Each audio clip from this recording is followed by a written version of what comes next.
The FNRad Snowboarding Podcast is presented by Vans. Some of those lines you're on top of and you're like, why did I think I could do this? I think it was Johnson, whoever got up at like 5 a.m. He was already standing on the cliff band. He was claiming. That's the whole reason I started the Snowboard Realm stuff. Those are lifelong friends that you've built. You know, if you saw them somewhere tomorrow, you'd be like, what's up? It's just so much love. And it's just a community of shredders just making a fun event happen. I went places and did things that I could never have, even dreamed of. You read squat all day, running power. Probably the most interesting thing I've ever read or thought about. Don't necessarily think that spinning around is super fun all the time. You were just lame, really, if you went to the Olympics. You know, FGHC was Ford Granada hardcore. I could not be more thankful for that time with them. Some of those girls are 14 years old and physically cannot clear the jumps if the weather is bad. A lot of people saw that video part, they didn't even know I was riding a swiftboard. As far as my kids are concerned, everything that I'm into is just dumb.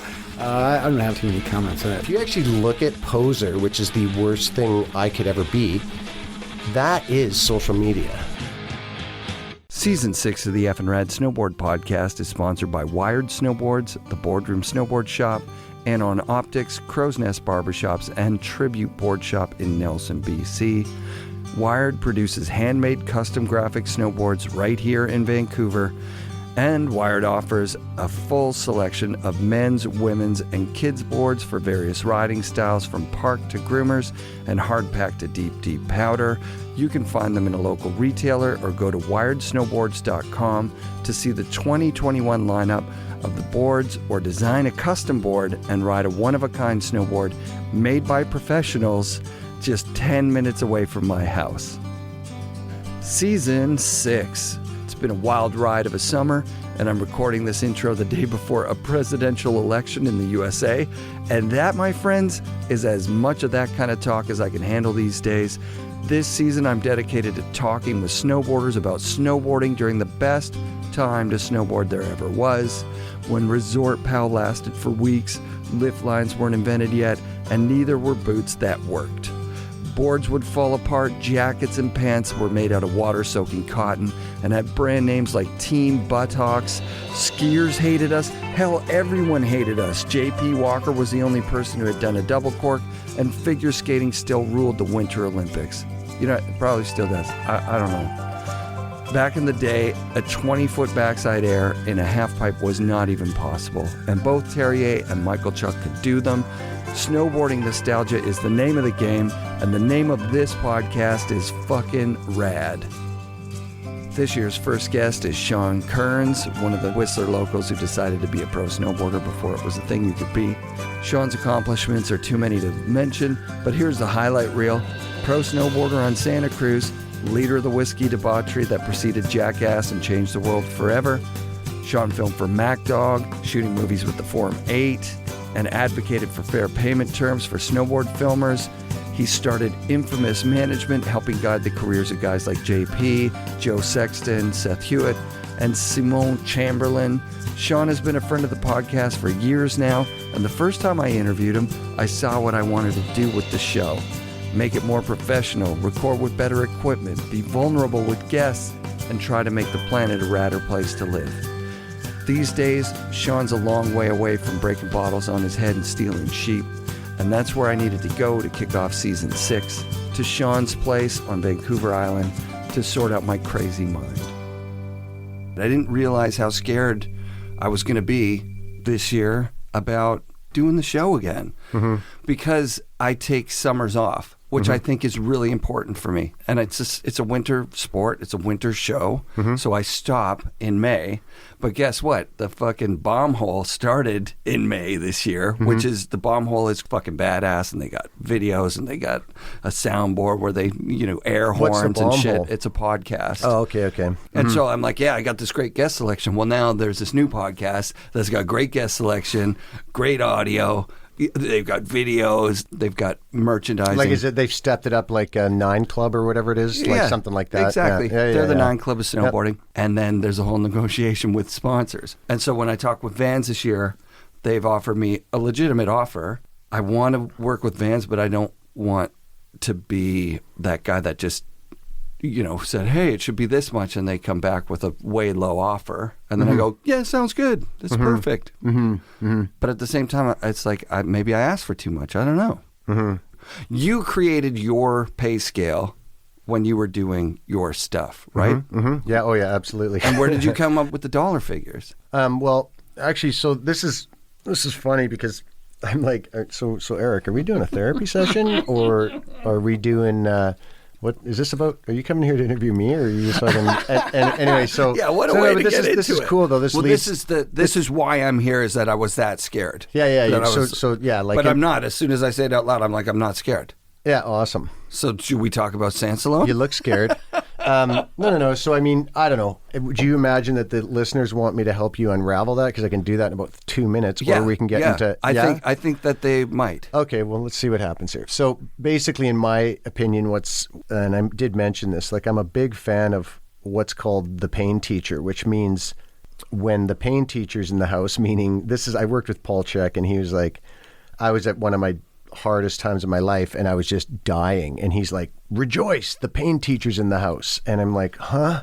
And he's like, yeah, you got it. And my belief now is that when you're insecure, scared, depressed, anxious, like these are the times when a person's on the path of self-discovery, that these are the lessons. And it's like, yeah, this is going to get more and more painful until you actually look at this. And so, for the thing that's totally backwards for a lot of other conventional therapies, and I'm not a therapist, but I love delving into this stuff. And basically it's like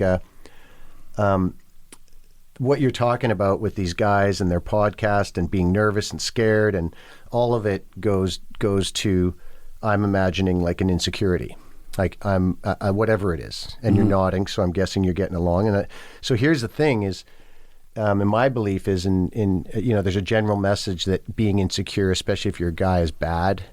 There's something wrong with you. And I have a totally opposite point of view. And I go, well, so let's go look at your insecurity. Like, why are you insecure? Tell me, whatever. And then, but ultimately that thing that you've built, that insecurity, served you in your life. And it's in my opinion, it's these things that I've made bad about myself in the past actually are things that have served me. So your insecurity somehow, and this is the only way through it, in my opinion, is you got to turn around and look at that and be like, okay, what is it? And it's like, okay, and the first step is, what do I get out of being insecure or scared, and letting it take over? And it's like, well, I don't have to put myself out there. I go small, I stay safe. And if I do that, I don't have to put myself out there, and then people can't attack me because I'm vulnerable. And then now it's the choice of, now if you try to get rid of that thing that served you and saved you for so long, you will, it's a part of you, and it's sitting there going, dude, why are you trying to get rid of me? I've helped you out. And then it's like, in my opinion, it's about accepting that part of yourself and going, and now as Eric, moving forward in my life, I don't want insecurity driving the show. I'm willing to put myself out there and stretch myself a bit. And it's a natural thing. And it actually gets you to slow down, in my opinion, take a minute and be like, yeah, what's going on here? Why? I do the exact same thing, man. Like that, for me, it's been really rough with, I think what my body and my brain have had a hard time adjusting to is the internet, because I can just easily, if I'm looking for ways to keep myself safe or small, then I just look at the internet. It's easy to find everybody's doing everything better. And so then it's like, oh God, what's the use? And I've done that. I've caught myself going, what's the use? It's just everybody's so sick and everything like that. And it's like, yeah, no, that's not the case. And that's not what's going on. And that's not what's important, whatever the people do. And it's, what do I want to do? So, but yeah, I think overriding that insecurity and not realizing that it's a part of you and that served you can actually be dangerous, because it's like cutting off a part that kept you safe. So there'll be this struggle inside. So that's my theory on. So the pain teacher is, you're insecure, you're scared, it's coming up, and it's like, okay, turn around, face it, and be like, what are you trying to teach me? And it's pretty funny when you're in the depths of hell and some guy's sitting there going, rejoice, the pain teacher's in the house. But my philosophy and my belief right now is that everything that happens inside each person, there's something to look at. And if I try to, so depression, anxiety, scared, fear, joy, all of it, if there's a resistance going on and I go and take a pill or I go and do something to get rid of it, I'm actually missing the opportunity to learn and grow. And they say, not that I'm some guru or anything, but the saying is the people who are on the path of self-discovery, or I've heard this saying, is that for them, suffering is grace, meaning it's the thing that'll show you where you got to look, where you're stuck. So if I'm anxious, look at why I'm anxious. What am I doing? How am I living my life? And sure enough, I will find something that would make anybody anxious. Right. And it's like, it's natural you're anxious. So it's natural you're scared. You're being vulnerable. You're putting yourself out there. People might actually see that you're not perfect. Oh my God, the world's going to end. Right. So I to finish this off, I want to say that I don't want to be perfect. I don't want to be perfect in this podcast. I don't want to be perfect. I'm over that shit. And I'm going to mess up every once in a while. That's rad. That's rad. While you were saying that, I realized that I had the realization driving up the road. Yeah. Like, what I'm afraid of is that I know from experience that the way to be good at something is to do it. So taking the summers off and not practicing is like taking the summers off and not practicing. That's obvious. Like, coming back to it, you're going to be fucking scared. But my strength in the show is my guests. It's all it's ever been. It's not me. I'm learning with the show. But right from the beginning, I knew who the fucking guests have to be. It's snowboarding. It's easy. You guys were in the magazines. Did you have to get over this same fear? You said something about, other people are doing it better, because that's what I'm seeing. When you're in Whistler and the next generation comes up, and you guys have filmed Whiskey, and you're fucking self-critical. You know the riding level that you guys are at, and you see, these next kids are coming up. Was there a moment where you were like, fuck snowboarding, I'm just going to quit? Like, it's done. Give it to the next guys. Because that's how I feel about the podcasting. It's like, oh my God, fuck podcasting. It's going to be blown out. There's going to be people doing it better than me that came in, and they're going to get more listeners, and they're going to be more popular, and I'm going to just be over here in a corner fucking talking to my two friends. But did you have that? Because you didn't go on to quit snowboarding. Well, yeah. So, 100%. And oh God, it was the worst. Like, I remember not only in snowboarding, but skateboarding. I remember when the new crews would come along and I would just feel, I'd be like, I'm not. Luckily for me, I had some people around me that would give me straight feedback. I'll always remember the day it happened. Dano Pendergrass, they say the good friends are the ones who'll tell you stuff you don't want to hear. And I'll always remember the day that I was at Baker and I was snowboarding with Bass and Dano was a photographer, and we were just snowboarding. It was like around the contest, something like that, and there was good snow. And then Bass, obviously has Baker dialed, and just like basically we're standing there in this mogul field, and he punches it down this mogul field like straight, and then there's like a cat road, and he just basically launches off it so fucking fast and is spinning like, I don't know. I was just like, and then I went off it, and then did a 360 or something. I don't know, whatever, some shit. And then I wasn't taking care of myself in those days. I was it was kind of like I was just partying way too much, everything like that, and I was a little bit delusional. I thought me and Bass are ripping up Baker, and then Dano. I said something to Dano, and Dano's like, "Look, dude."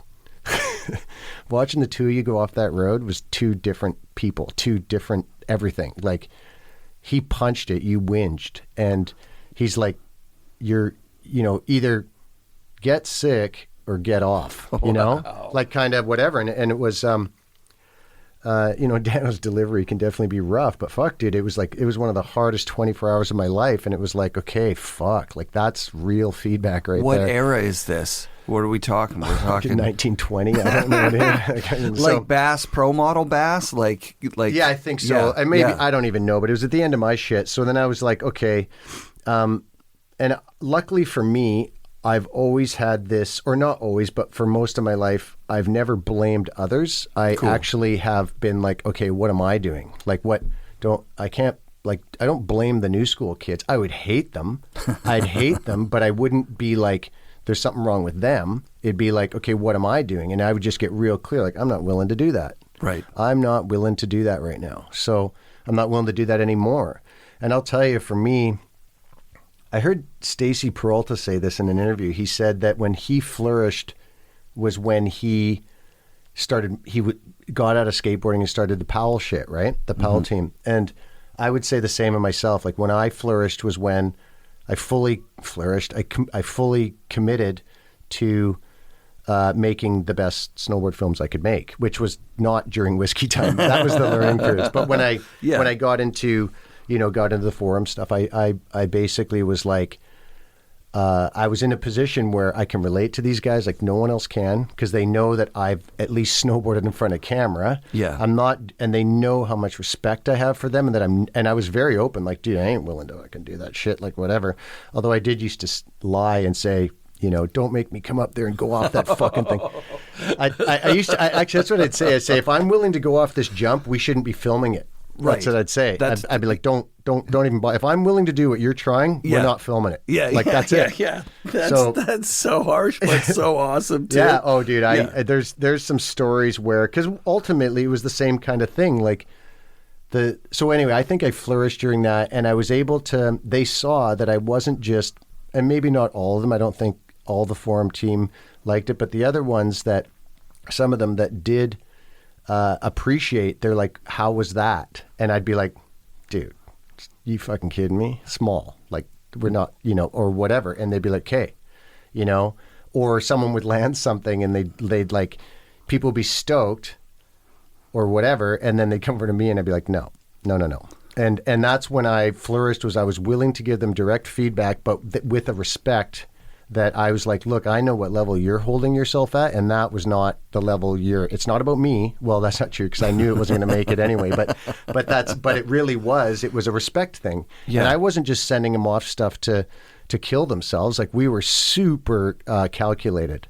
So anyway, that's for me. I'll always remember when that pressure of me being a pro snowboarder and being in front of the camera was lifted, and it was like, oh, you don't have to do that anymore.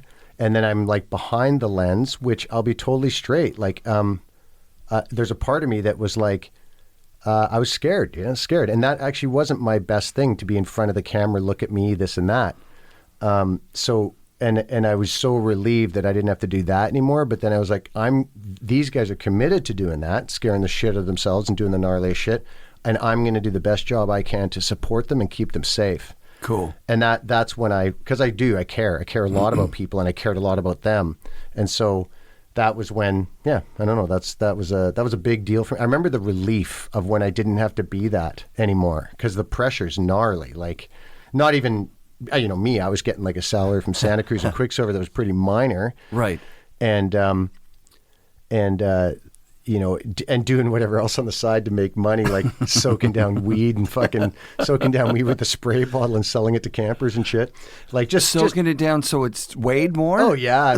My friend used to call me Puddle Buds. He'd be like, oh, you can always buy a bag off Puddle Buds. And I'm talking like $5 bags and shit. I'm like, it's a fucking skid. Unreal. Anyway, dude. Oh yeah. Well, Puddle Buds. Yeah, I'm a real prince over here, let me tell you.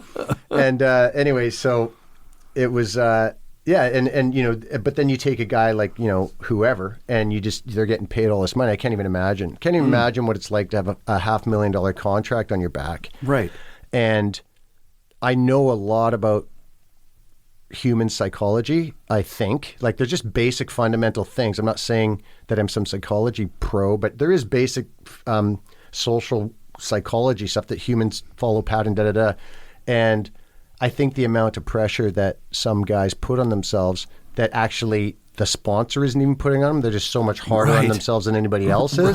Right. So they got the sponsor, then they also got the internet, then they also got the stuff they're doing to themselves, that's the one that I think causes the most suffering, is how much pressure are we putting on ourselves, know? So, yeah. I said to Rob Dow the other day, it seems like pro snowboarders these days kind of have it easy compared to what you guys have. And I don't know why I was thinking that. I was thinking just about the progression of the sport, like the edge of the knife, right? Like the thing that is like, because it was happening really fast. Like, it went like shifty 180s one summer was enough to get a sponsor. Mm-hmm. And then by the end of that summer, it's like misty flips. Like, it's like you got to go rodeo or something. It was like, holy fuck, it's moving so fast. Dude, let me tell you that. Do you want to hear when it was for me? Yeah. It was, oh God, what was that called? Upping the Ante. And it was the part with Rowan and Dale and everything. It was just like, I am not willing to do that. And it's so sick, though, because I became really good friends with those guys. Me and Rowan always had this instant connection. Cool. And same with Dale. Like, just like, I have so much respect for those guys. See, I didn't hate them. I was like, dude, those guys are sick. And I was honest enough to say, I'm not willing to do that anymore. Right. And when I don't know if I told you this, but when I was sponsored by Santa Cruz, and the team manager was Brett Segura, who is a king. He used to run the Sacramento skate park, so he's got a super long history in the snowboard community. He's legit. And so he's like the only team manager or anybody that I had that would actually tell me the truth. And and so anyway, he was sponsoring me and everything like that. And I think at that point, like, it was pretty much winding down. You know what I mean? It was like, it's pretty well known that I was more into eating glass than snowboarding. So basically, he became a really good friend of mine. Like, I actually went and visited him a few years ago in Santa Cruz, and he's working for, I think, Gyro Helmets or something like that. Rad. Anyway, yeah. And him and his wife and kids are super rad. He called me up and he's like, and I could just tell the tone, okay? Like, the tone, my friend sounds different. And what was going on for him was, and I didn't know this, was he basically they had a big budget meeting and they had to cut pretty much the whole team. And I'm his boy, you know what I mean? And he knows that, like, those guys helped me with Whiskey, and they helped me do the artwork for Whiskey 2. This guy named Nate did the artwork, and that was sick. And so for him, I just knew the tone of the call, So I said, hey, let me call you back. Can I call you back in 5 minutes? He's like, sure. I go to the bathroom, I sit on the toilet, start taking a dump, and I phone him back, and I'm like, okay, dude, I just wanted to be in the right position for this. And he's like, what do you mean? I'm like, I think I know what you're going to tell me. And so I'm sitting on the toilet because I want to be taking a shit at the same time. And he's just like, dude, I'm like, dude, Brett, like, honestly, fuck yeah, dude. Like, you got to do what you got to do. And I'm your fucking friend, always will be. He's like, dude, you are the fucking best. Cause he was making the other calls and it was all the typical shit. Yeah. You don't understand what I do out there. And his hands are tied, dude. I feel for team managers in that position because no one actually says to the team manager, oh, by the way, we're going to have budget meetings. And then when the real hard calls come, you have to make the calls. Yeah. What the fuck does that have to do with team managing? Right. So this poor bastard who signed up because he's a washed-up snowboarder and became the team manager and couldn't make it as a pro, right. And now he's the team manager. It would be the same as me filming. Same thing. Like I'm an ex-pro, washed up, whatever, but I'm in the game. The thing about that is, like, that'd be the same. A team manager is supposed to be managing a team. He's not supposed to be handling contracts. He's not supposed to be, in my opinion, handing down the bad news. So it's, they're in a rough spot because they have these personal relationships with the riders, and they're supposed to. That's what makes the team sick, right? Like, we're on this. And then the company, not every company, but a lot of companies throw in the mix, oh, by the way, you got to give the bad news. That's a really hard place for a person to be in. I used to just hate team managers, and I'm like, actually, now I look at it, they're put in a bad spot. Now, don't get me wrong, some of them have been power trippers and stuff, and right. There's a mix of people. Yeah, there's a mix of people. Job. No one's perfect, but for a guy like Brett, who's from the heart, trying his hardest to keep budgets around, sell boards, working his ass off, and he's got to call his boy and say whatever.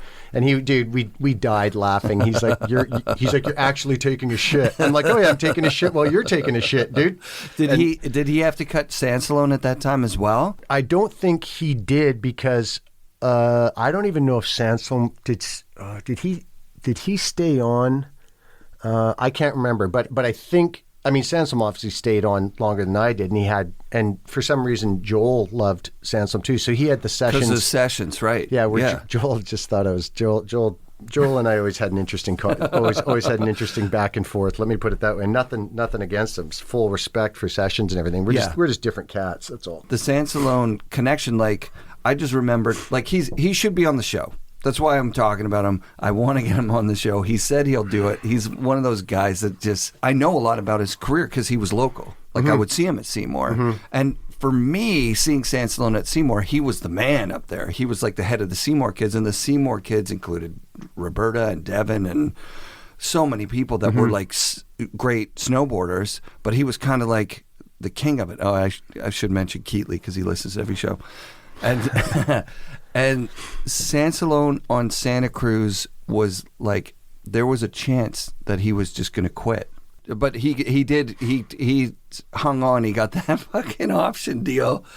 Right. Yeah, I remember that. Yeah, I don't. It was a trick that got him that. It was, you mean the X Games shit? The X Games trick that he learned. Like, that's like one of my favorite memories is being at Seymour and seeing him learn that trick, and then seeing him 2 weeks later and he'd won the fucking X Games gold. Like, what the fuck? What the fuck? Sansalone. Holy shit, dude. Yeah, well, he transitioned from, I guess at that point, probably transitioned from, hardcore. I mean, that's why I got Sansalone on Santa Cruz, because, what do you want to talk about right now? Yeah, you saw him. You saw, as a mentor of his, when you saw him riding, you were like, okay, this is, because that's the thing, there's I would imagine from your type of personality, I don't know how you got over yourself enough to be like, bring up the next generation. Oh, dude, that was like, what are you saying, man? Fuck, no, I just kidding. So, I mean, I was going to talk about me and John, so I'll talk about me. Like, I could definitely come across like an asshole because I was, raised by bullies to be a bully, and I was very unaware of what that even was. I just thought that's the way it was. But that made you stronger, and you passed that on to him.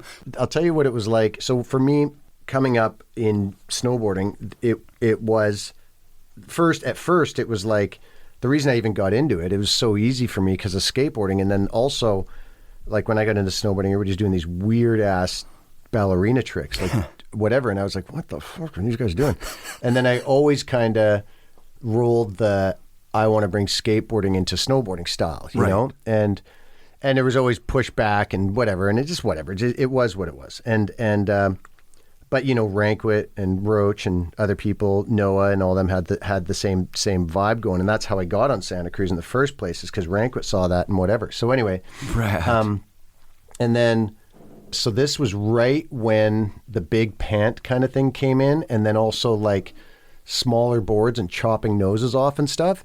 Yep. And I went to, so I was like a Santa Cruz pro, whatever that means, and I went to Seymour, and I always remember this. I had this like 155 with the nose cut off, and it was like super narrow Euro board. Like, it was a towel with the nose cut off, nose and tail cut off. Super narrow, but who cares? It was small. And then I was wearing like basically black pants and black t-shirt, but like big pants, and basically like I was going skating, And then I went snowboarding. There was a contest there, something I knew Swaro. I'd never met Sansalone. Derek Scott was in the mix too.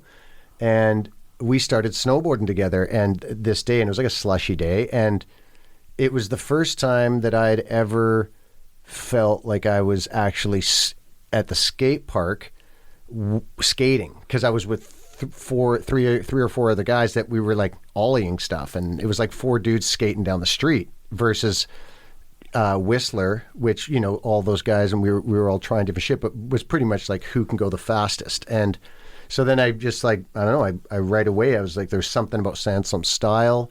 He's a rad kid. And then I don't know, Johnson and I, well, I'll speak for me. Our heart was always in the right place, and we were super loyal to helping people. We helped a lot of people. We would always just be like, how can I help? That's Sean's bottom line. How can I help? Like, here's a problem. How can I help? And for me, it is too. How can I help? What can I do here? So I was like, oh, this kid's sick. And then I think pretty quick, I got him on Santa Cruz and then sessions.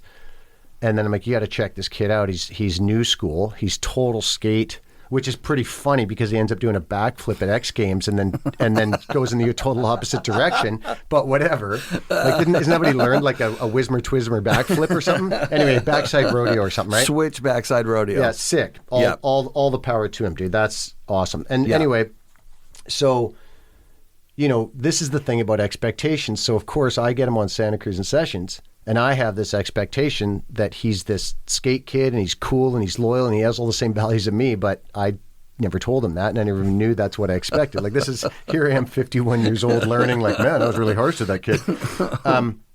Anyway, so then as Sandslome came up, and like, I started to notice that he wasn't exactly the way I wanted him to be.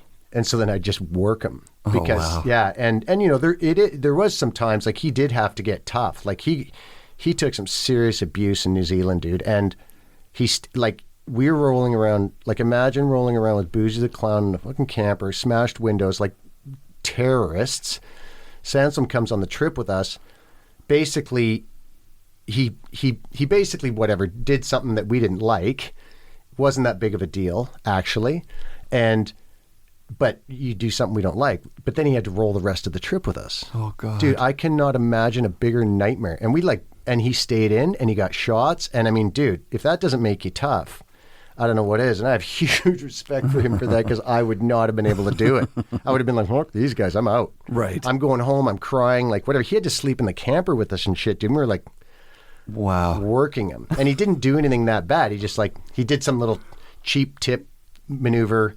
Actually, no, I'm going to tell you what he did. Please. Yeah. So what he did was, and I remember it, and sorry, Kevin, but this is just whatever. What we did is him and Mike Hager were looking for, Jeff Logan was on the trip too. And I don't know if Jeff was, but Hager for sure. And Sansom, I think they wanted some weed, whatever. And, you know, me and Johnson hated that shit. Bring a bag of weed, we can drink this. And this is much better. And then anyway, so they bought a bag or whatever, and then Sansom gets the bag, and then he brings it into the camper, and then he starts, like, divvying it up, you know, like I'm like, what the fuck? And Hager's, what the fuck are you doing, dude? Roll a fucking joint. And he's like, no, this is yours. And dude, that just, like, it's like, what the fuck? And then my back's up, because I'm like, dude, you spoiled little shit. I've done so much for you.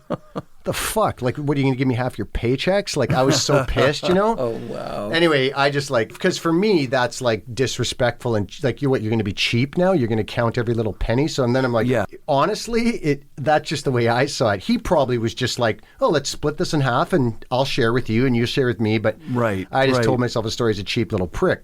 Oh, man. So he got pretty abused, dude. But yeah, it did make him tougher. And dude, like, it wasn't my place maybe to be the bully and abuse him. But at the same time, I'm like, dude, like, all the power to him. And, you know, I would imagine from that trip, he probably grew a thicker skin about not caring what people think what he does. Because he didn't care. He had to not care. You had to be like, I'm staying on this trip for me. I'm getting shots and I'm getting out of here. Yeah. And he stayed. Dude, I don't know too many people who would have stayed. I wouldn't have. I would have been like, dude, no. That's incredible. So yeah. That's fun. Yeah, when he was coming through the shop, I remember one time seeing a Sessions ad in, like, Guitar Magazine or something of him. And I was like, dude, you're in, like, Guitar Magazine. It's crazy. Mm-hmm. I've talked with him about it, being on the team with that. I mean, that iconic team. There's a photo of Ranquit, Roach. Who else is in it? I don't know. Sansalone and one other dude. Brian Thien, maybe, or something like that? Or someone it like that. It might have been before Thien even. I can't even remember. But it was like, I'm like, you were on the most iconic Sessions team ever. Was it a Sessions ad? Yeah. Yeah, because they did rock and roll shit too, right? They did punk rock and T-shirts. But it was like a snowboard ad in a fucking... Remember when seeing Snowboarding anywhere was like, holy fuck, there's a snowboard ad in a Guitar Magazine was like a really big deal. Because that's like Guitar Magazine. It's everywhere. The whole world. Yeah. So, great. No, he's, you know, Sansalom, you know, we all do our things differently. And, I mean, he's legit. Here's the thing. He works his ass off. Right. In my opinion, a little cheap. That's okay. Like, he's cheap. Some people will, and you know what? To be quite honest, I would say now, I'd say smarter with his money than I am. Right. You know what I mean? Right. So I just had this rule about myself was that, because I always had this thing about just, if you get it given to you for free, don't charge people for it. Pay it forward. Pay it forward. Yeah. Which was pretty beast, because when I was running MacDog and making the forum, or before that even, Devin and I were at a place, like, people were sending us boxes, like, from companies. We had a garage full of shit, and I'd just give shit away. Rad. And when someone was given something free, and then they would sell it, I would just be like, dude, what the fuck are you doing? Pay this shit forward. Now I look back at it and I'm like, you know what? Sansom valued himself more than I valued myself. So he's like, no, this isn't free. I work for this stuff. Right. And I have a right to sell it and it's going to help. You know what I mean? So I'd say, and I don't think there's anything wrong with that. It was different than I was rolling, but to be honest, I mean, it just seemed like he had everybody's different. Everybody's different and it's fine. And he's going to do his thing. And that's the thing I like about him, man. He's like, I have no problem with Sansom. No, I don't think so. Obviously. Maybe after this interview we will. But no. Yeah, well, no, dude, he did get stoned and try to lick the sheep's ass. No, I'm just kidding. Throwing shade on Sansom. I wonder about how this has evolved for you, because I know when I came over here the very first time, I really only had the whiskey as a reference. I really did. I know that I've had a conversation with you where you've said, like, that's like a year or two of like a 25-year filming career, right? How has it changed over, in the last 10 years, let's say? If someone would come up to you and go, oh, that's that whiskey guy. Is that diminutive now, or have you gotten to the point where you're like, that's shorthand for somebody who doesn't know anything about you? Let's think. So, I mean, whatever. I mean, I just understand the way it works, and if a person's never met me, or they have an association to who I am or whatever, so I get that sometimes or whatever, and I have no problem with it at all, because I did do that. And I don't try to, I'm not really concerned with the rest of the world knowing what I do in my life. I'm actually concerned about what 4 or 5 people, like 4 or 5 real close friends, and the rest of the world's going to make up their own stories, and I don't have the time to convince everybody of what I'm doing. Right. And it's not that I don't care. It's that I really don't care. It's less that I don't care what everybody thinks. It's I don't have the time to manage that shit. So I'm just smart enough to go, dude, whatever people think is none of my business. So when someone actually comes in my field and I'm hanging with them, or they ask me, I can actually make contact with them, then I'll actually start to care. And then they'll be like, you're a whiskey guy, if I can do that. And I'll be like, oh yeah, great, dude. And then usually ask me stories and whatever. But the thing that's cooler about that is there's a different connection that I have with people. It's because of the whiskey stuff, we did not paint a picture like we were the heroes. So when people come into my contact around it, there's a different connection. It's not like, you're Sean Kearns, you're rad. It's like, you're Sean Kearns and I can relate to you because you just showed the world that you're fucked up and I'm fucked up too. And cool, let's be fucked up together. And so it's a different thing, And it's not the hero vibe. It's more the oh fuck man, we're in it together kind of thing. That's been my experience of it anyway. I don't think I'm some rad person for doing that. It was just like, I mean, I respect myself for working hard at that, and can't even believe I pulled it off that drunk. We did, and a lot of people helped us. But yeah, it's like it just is what it is. I have no problem with it. I mean, I know people are going to tell their stories about who I am, and everybody does it all day long. And until someone actually checks that story out, it's not even real. Right. So, right. Yeah. I went to Mouse's place down in California. I don't know if it's the same place he was at when you guys were there. I hope not. I think it's like a house with a garage kind of facing Encinitas. No, that's his new place. He lives by D Street or something like that, right? Yeah. I know exactly where he lives. Beautiful spot. There's a little golf thing on the front there, like a little putting green or something. Yeah, I think he does. He has some ramps leaned up there. He's got kids that skate and stuff too. Good. So. One of them's a ripper, right? Oh, yeah, that's right. Or are they both rippers? I don't know. I don't know both, but I know that one is semi-pro and like a kid. Right? Like to be a professional skateboarder now is not even like, that's just like skateboarding the Olympics and all that shit. Like, holy fuck. It's a different deal than when we were kids and it was like an outcast kind of thing to do. Oh, it has nothing to do. I just don't even know. I have no hate for it or anything like that. No. I just look at it and I'm like, well, that's not what I'm doing. And then, you know what I mean? I don't know what totally, that is. Totally. Anyways, so Mouse's place and Mouse's vibe.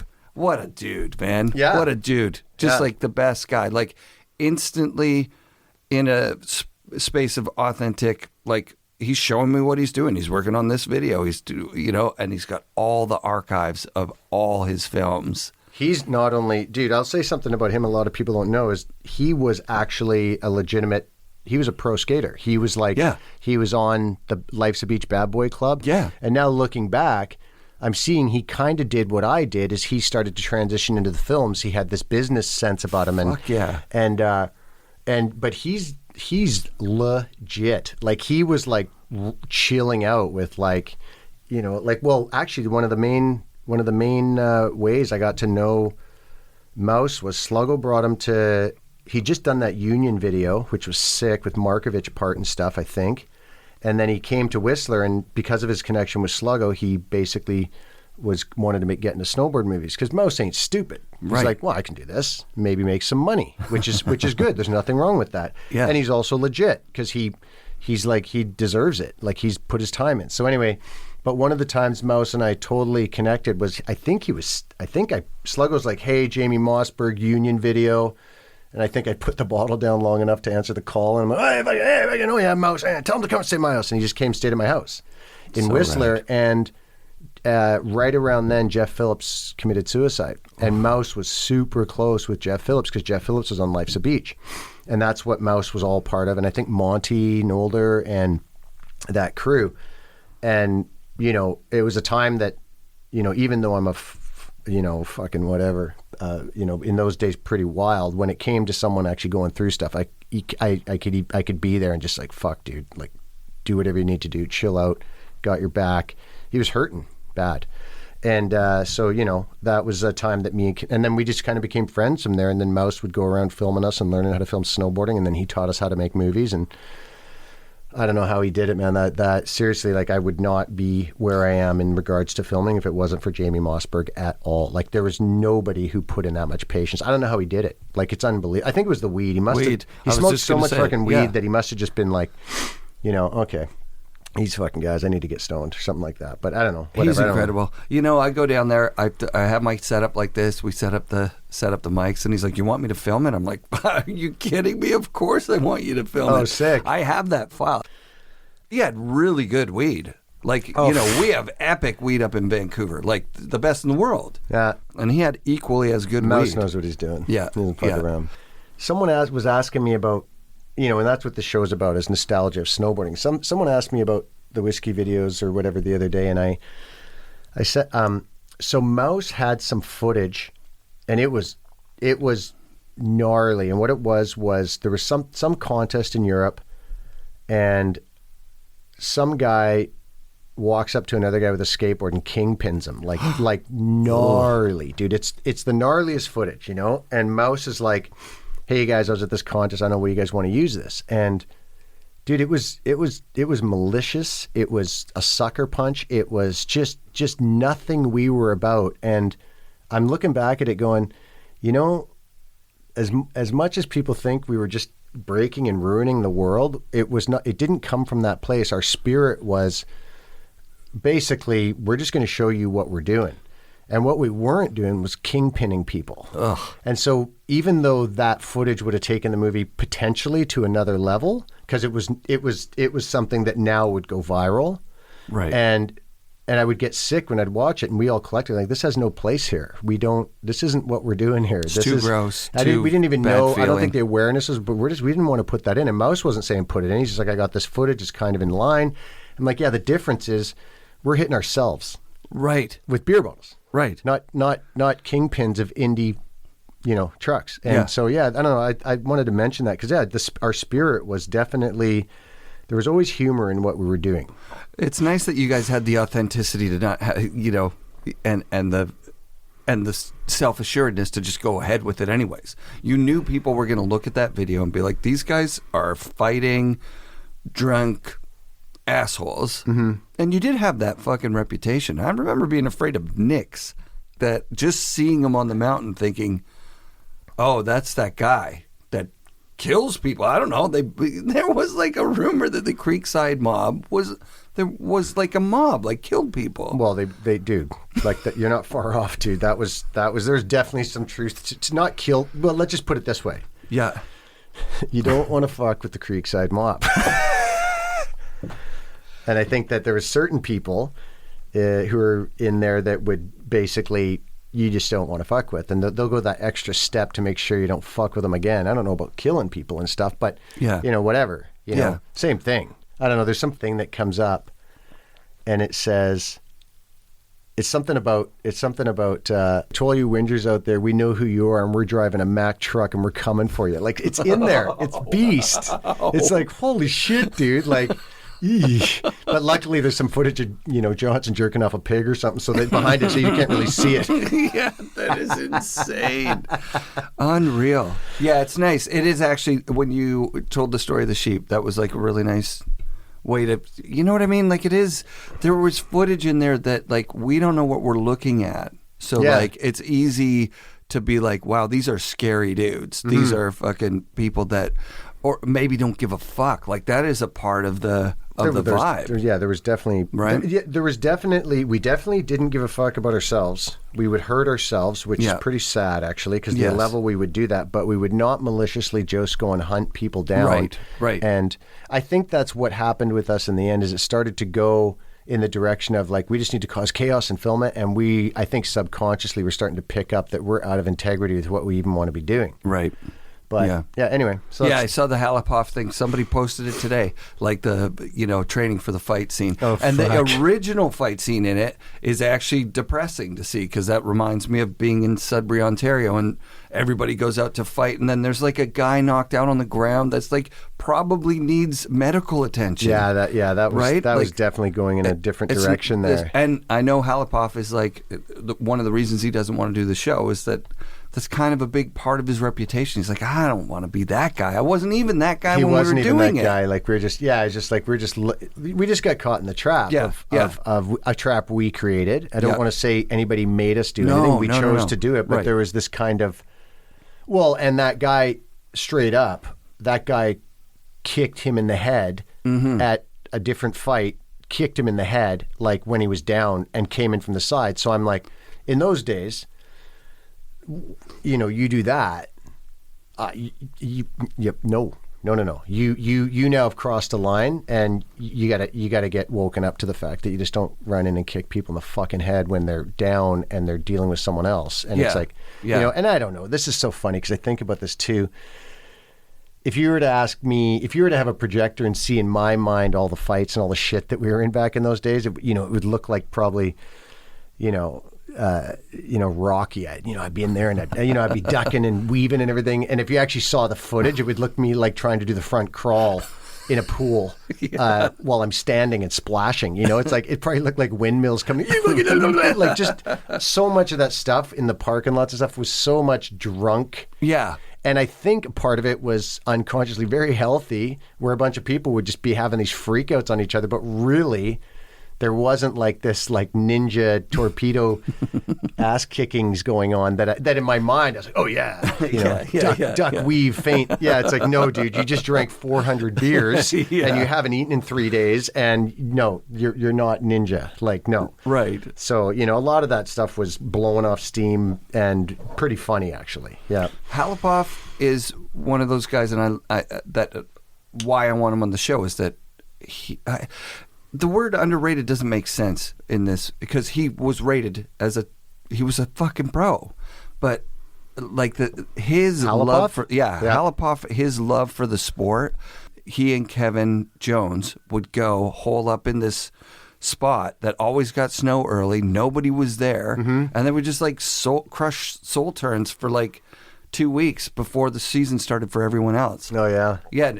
actually, Kevin Jones says to say hi too. That's another sweet. guy that's sweet. He's a Bender somewhere, isn't he? Like in Oregon or something? He's in California, I think. Isn't he now? Yeah, he's in Tahoe. I rode with him last season. It was I want to go back to Halapoff for a second. Please. Something about Jimmy that, like, dude, his heart, like, this is what Sean would see. He would see people's heart, and then so you're looking at this goofy guy doing seatbelt grabs on a moss, right. But then the guy's like got the sickest style, and not many people were doing cab 7s and cab 5s off big jumps in those days. You know what I mean? And he's beast on that stuff. And Johnson saw that, and then they became really good friends or whatever. But and then Jimmy's like a total sweetheart, dude. He's like, and he's a maniac. He's definitely got a crazy side to him, and he's funny as shit. I don't know what he's up to. I haven't talked to him in years, but that's what Sean was just so good at, is seeing that part of people.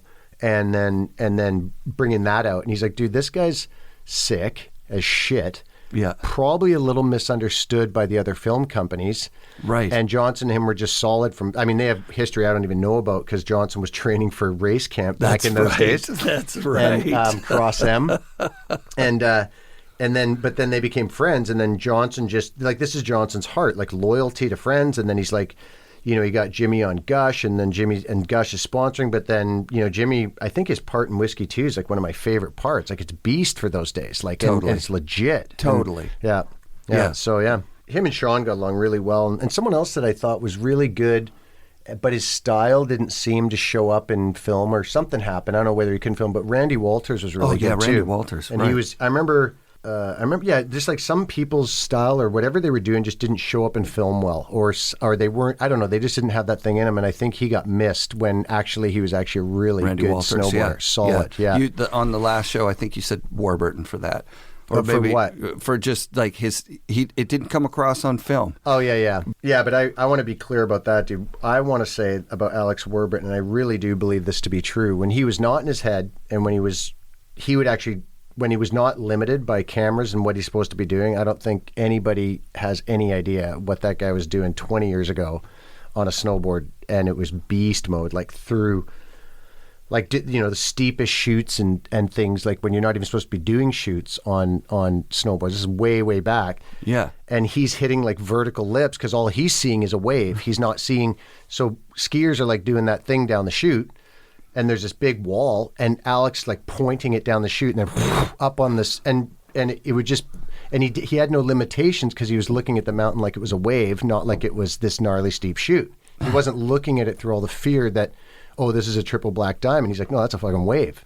Yeah. And I don't even have a wetsuit on. Like, fucking perfect. So he used to do stuff, and I swear I saw stuff. This isn't nostalgia bullshit. This is straight up. I'm like, dude, when that guy was on, no one had any idea. Like, he was very comfortable snowboarding very fast without knowing what was below him.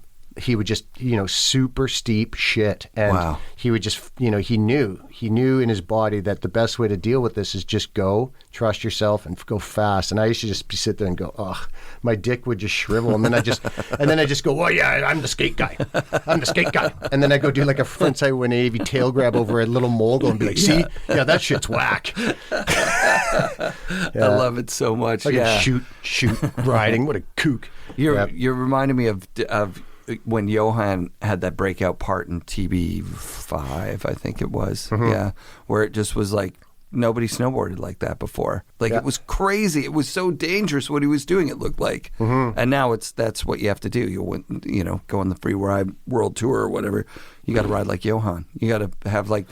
So you asking me something, or what do you? No, man. Did you ever film with that guy? No, but let me Johan? tell you a story this is funny that you don't talk about some current time shit. Perfect. So this is something you don't know so a friend of mine out in Souk is building a rammed earth home, and it's not like, oh, I'm going to live in a co-op home. It's like next level. It could be on the cover of Dwell magazine. He's been working on it for 6.5 years or something, and it's like it's insane. And he's a super good friend of mine. His name's Tony, and it's called Earth House Holdings or Earth House on Instagram or whatever. And he's really shitty at marketing and branding himself. He's not an ego guy. So he's like, you know, it's just like he's just like, I'm not doing this for that. I'm doing it because, and he's legit really trying to build homes and he wants to teach people about all the toxicity and all this kind of stuff. So anyway, he's coming down to the final stretch, and it's gnarly because it's not just the rammed earth. It's also like all the ventilation and everything. It's insane what he's doing. It's called a step. I think it's called a step 4, which means it has like as high as you can get with zero emissions flow or whatever. It's insane. It's not just the rammed earth. Anyway, so good friend of mine, and I realized just recently that a big part for me that's really healthy is I used to frame houses when I was young. I used to work with my hands a lot with filming, and I noticed that if I just do all this psychology stuff, or I'm working with people, or I'm coaching, or whatever it's called, coaching, pull your knees in. So basically, this guy, I said, hey, I'd love to come out and work on your house. And he's like, dude, that's really good to hear because I need help on my house because I'm coming into the final stages and I need positivity around. And anyway, so really cool. The other person that's working on the house that he's got is Jonathan Moore. No way. And Jonathan and I have always had an interesting relationship. And the way Jonathan would put it is he was just scared of me and just kind of always kept his distance because I was an angry, fucking bitter man. Sure. And mine was quite the opposite. Like he's an emotional cream puff, but whatever. Never had problem with him. And you can't front on a dude who points at down 150-foot ice waterfalls, you know? Yeah. So I never pulled that card on him, you know? Like it just like, so I always had this, and Jonathan's a beast. Like he surfs huge waves and all that kind of stuff, but he has definitely stepped away from the snowboard thing. And he is a highly skilled woodworker. Like he's not like a construction framing guy. He's like very talented at all kinds of things, and he just works at his own pace, and he's awesome.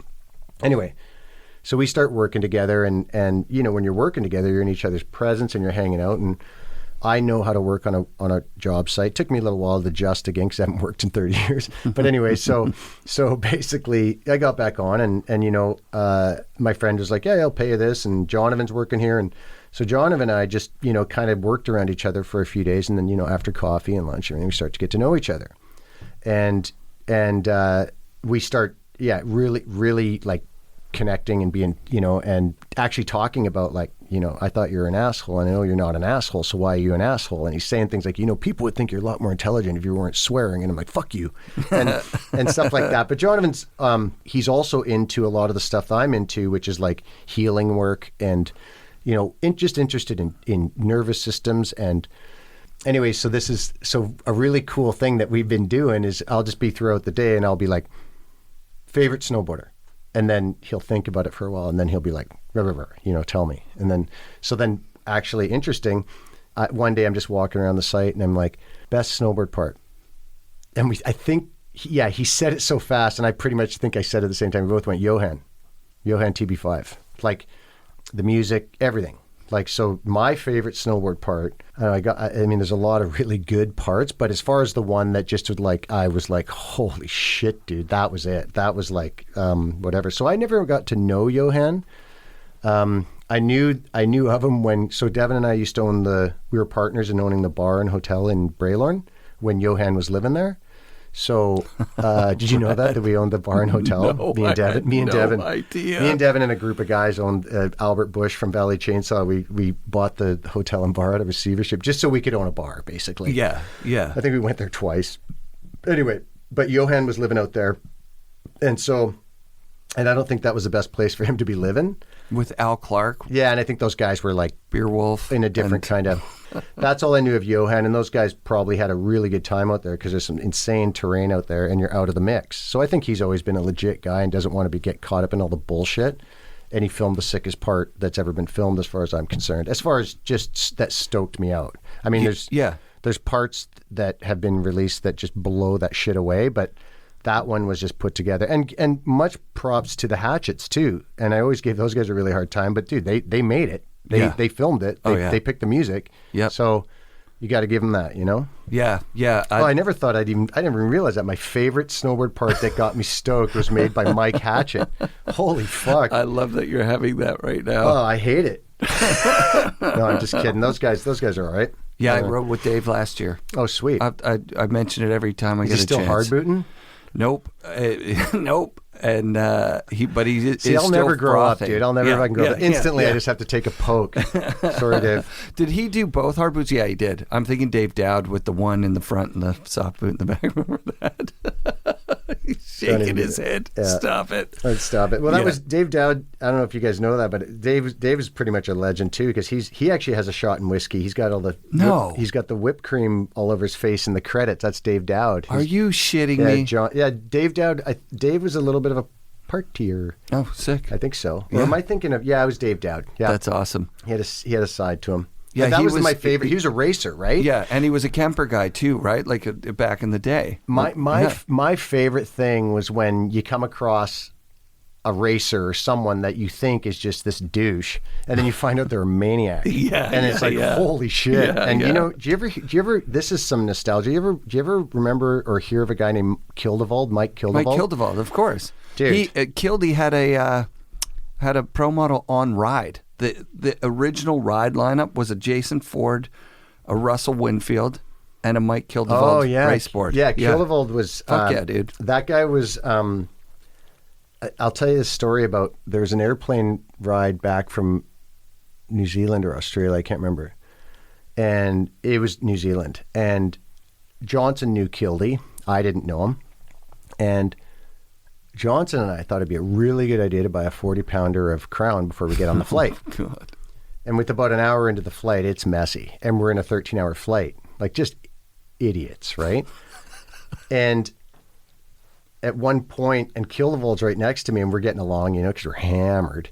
And then this lady, like, stands up, like, a few rows up in front. She's like, you guys need to shut the fuck up. And just starts going off on us, And Kildevald waits till she finishes, and he's like, how much did you pay for your ticket? And she's like, what? And he's like, how much did you pay for your ticket? Because I'm pretty sure I paid the fucking same. So why don't you sit the fuck down and shut the fuck up? And I was just like, holy, like, he did not whinge one bit. And I was like, wow, I like this guy. Where did he come from? Where was he? Was he a Euro? I don't know, but what a sick name, Kildevald. Jesus. Kildevald, like, what a dude. Yeah. Like, you market that shit. Like, fuck Palmer Snowboards. How about Kildevalds, Yeah, totally. But I I don't know this to be true, but he kind of had a genius thing going or something, because he knew ways to, like, make money quick. Just, he was smart. And I think he would just go and do things to make money quick. I heard a story. I don't know this to be true. Yeah, I'm not going to say it because I don't know it to be true. But I heard a story that he would not illegal stuff for anybody. He'd be willing to get pretty grimy to make some money. So he'd make some money. And it was just, he was very matter of fact apparently about it. Like, no, this is what we're doing. This is how we're making money. This is legal.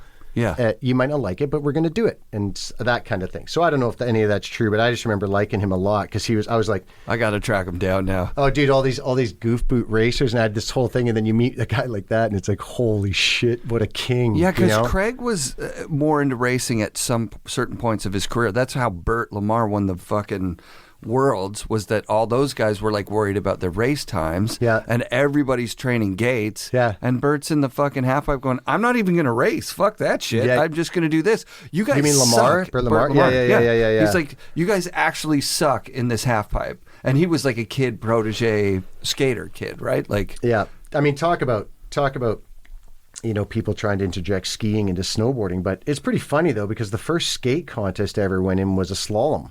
Yeah, right. So whatever, you just do it. I was just watching the Tony Alva thing that Vance put out, and seeing Tony Alva race Henry fucking Hester, dude, I was like, okay, that is crazy that those two paths crossed. I know. That's crazy. Nuts. It's nuts. That's I love insane. that stuff, man. Yeah. So you raced fucking slalom. You did a slalom skateboarding slalom. Yeah. Actually, oh my god, dude, are you serious? You want to hear funny? So there's a contest series, and this is actually the moral of this story is how I believe that you can come across someone in your path along the way, and they can make a big difference. And you've talked about that. So it's never a bad idea to come across someone and lift them up if you can, especially a kid. Tell them. I always single moms or moms at the single moms. What a fucking dirtbag! I bring them into my van.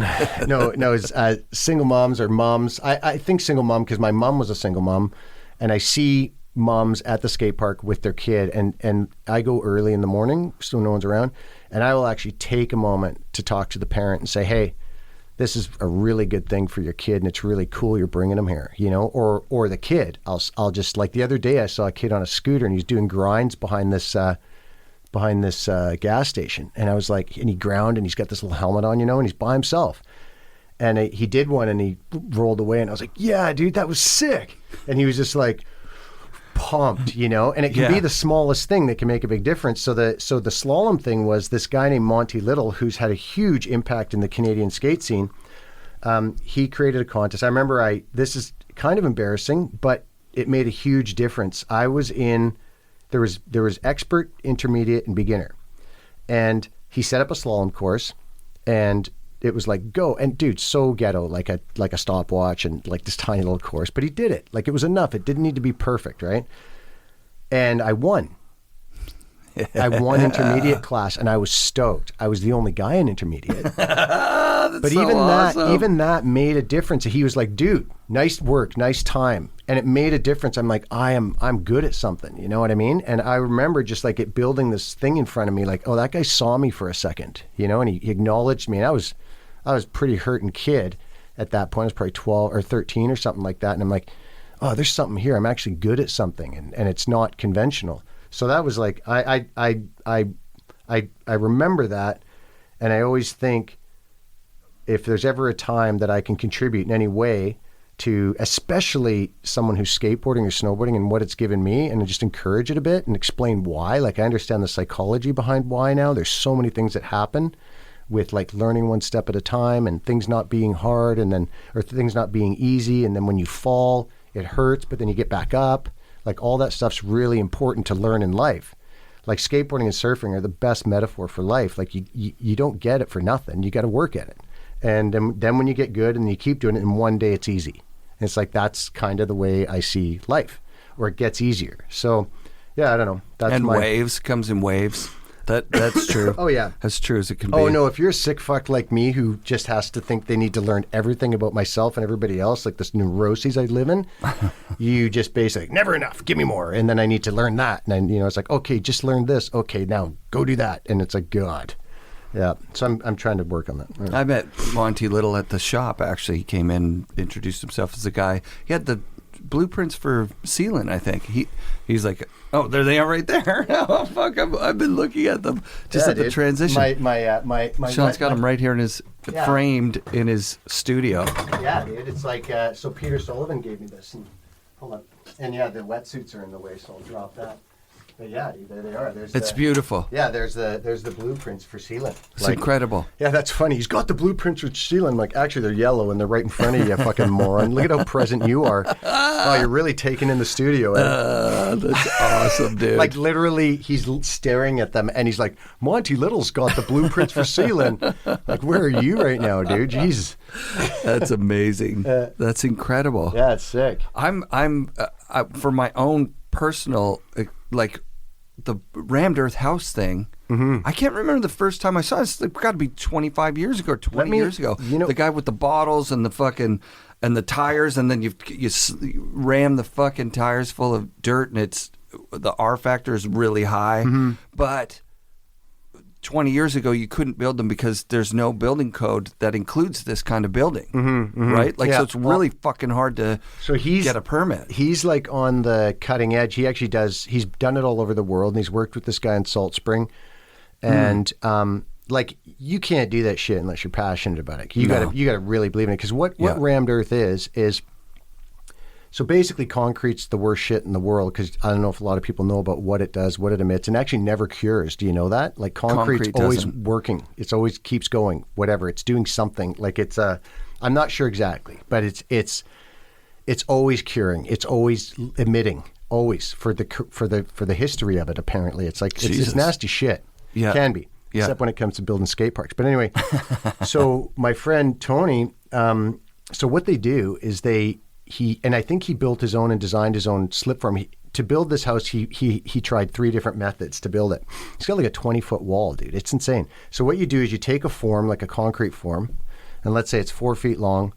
The thing is, these walls are 16 inches wide, I think, and they have a foam core in the middle, and this is what it's all about, insulation. And like, his house on the hottest day in the summer with no insulation in the ceiling, I went inside expecting it to be cooking, and all the windows and everything was closed, and it was cool in there. Cool. And it was like, the house climatizes because it's earth, right? So, and he used the earth off his property. So what you do is you build this form and you fill it full of dirt, and then you do mix a little bit of concrete into it, but it's very little compared to, like, the concrete aggregate mix is very high with the concrete. With rammed earth, you use way less. Yeah. And it lasts forever. And and basically you stick it in this form, and then you take a like a miniature pounder or whatever, like a vibrator, and you vibrate it down by hand. And that 2 feet becomes about a 6 or 8 inch layer. And then you fucking pour dirt on top of that, and then you do it again. And he's building a full house like this, and it's really cool because lots of my friends have worked on the house. So there's no tires in this one. This is a whole new way of doing this. This is a different... Yeah, you know what? Is your phone on right now? Yeah, it's on airplane mode. No, turn it on. I want to get his thing right, because I think it'd be cool for people to check this out. It's called Earth House. I think it's called Earth House. And he's got like an Instagram. I want to build one. Are you going to build one on if you get that property? Yeah, we'll talk about that. I mean, it's beast. Like you, Earth House Holdings. Let's see, is that it? Let me just see real quick. Oh yeah, it's right on your Grindr page. Yeah. So yeah, this is it. Like, as you can see, he sucks at branding and marketing because he doesn't want to promote himself, but he's taken the odd picture here. And then you'll see some of Jonathan's work. Like, Jonathan did that work. Oh, it's gorgeous. Yeah, and actually that's sick too. I've watched Jonathan do his woodwork, and a lot of the stuff, like the siding. This is really cool too. So Tony is like, hey, I know you know how to work fast, and I know you know how to frame and da-da-da, but when it comes to this house, I want you to be mindful and present and build it if it's your own. And I'm like, awesome. And so everything's pretty much perfect because he knows that that's going to last. He calls building per square foot a race to the bottom, price per square foot. And he goes, build it to last. And, he's got kids. He's going to raise kids in that house for 20 years. And he's like, over 20 years, the amount of money this house is going to save me. And with the emissions and the health and everything else. So, yeah, can you see it there? Yeah, dude, I'm just scrolling through it, looking at like... Yeah, it's insane. That's nuts. He's on another level. He's actually one of the hardest working individuals I've ever met. And actually, what was really cool was we did this trip. I'm not going to say where it is, but we just did a trip. That's the guy from the surf trip. Yeah, we just did my God. We did tell the trip, please. Yeah, just a stand-up paddleboard trip, but with surf gear on the front of them and all our gear. And we got lost in the wilderness for 10 days to go look for surf breaks. And then there was 4 of us, and 2 days into it, my friend cut himself. My 71-year-old legend surfing friend, Chuck Dillon, cut himself with a knife, and we had to heli him out. And another friend of ours went with him. And then me and Tony, that guy from Earth House, we still had like 2/3 of the trip, maybe 3/4 of the trip to do. And you're dragging shit through surf, and to do that, the kind of trip we just did, you have to be an experienced waterman. As lame as that sounds, like everybody in the trip has surfed for 20 years plus. We all know the ocean. You got to read sets, waves, all this kind of stuff, dragging that stuff in and out. And you have all the ultralight gear, so you're camping, and tons of bears, cougars, all this shit. It was nuts. Anyway, but it was awesome. But the cool part about it was when my friends got helied out,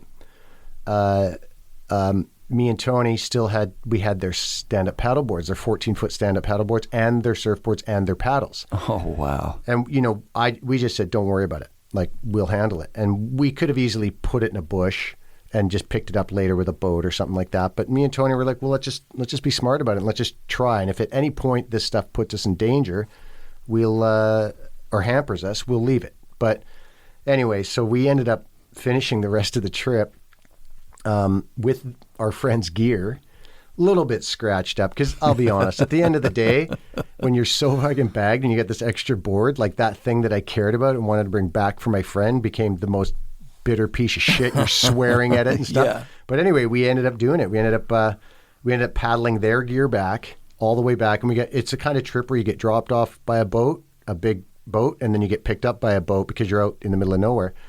And by the end of the trip, we paddled 100K. And jeez. I'll tell you, there's the only other time I felt that level of trust, because you're in it. You're not, I mean, we had the satellite shit you could call emergency, whatever. Sat phone, but sure. Other than that, you're in it. And in those situations, my opinion is you're only 3 bad decisions away from dying. So, man, there's something when you're in something with someone, and I didn't realize this until just recently. But anyway, that's the first time in a long time that I've been that connected with someone where we were just like, because you go through shit. You're dealing with this. You're making decisions constantly. It wasn't some big, I'm not going to tell you I'm Mr. West Coast and it was snowing. Actually also happened to be the nicest, most beautiful days BC's ever seen. So I'm making it sound like I'm Mr. Waterman. Meanwhile, I'm paddling in my bikini, getting the sickest tan ever. But it was, you are in the ocean and there's stuff. And there was some shitty days, let me tell you. So anyway, but it was cool because the only way I think I can really find out about a person or a person find out about me is to spend some time with them uninterrupted and in situations where you have to do that kind of stuff. Because my thing is, this kind of sucks, but a thing for me my whole life has been like, I'm the guy you want around when shit hits the fan.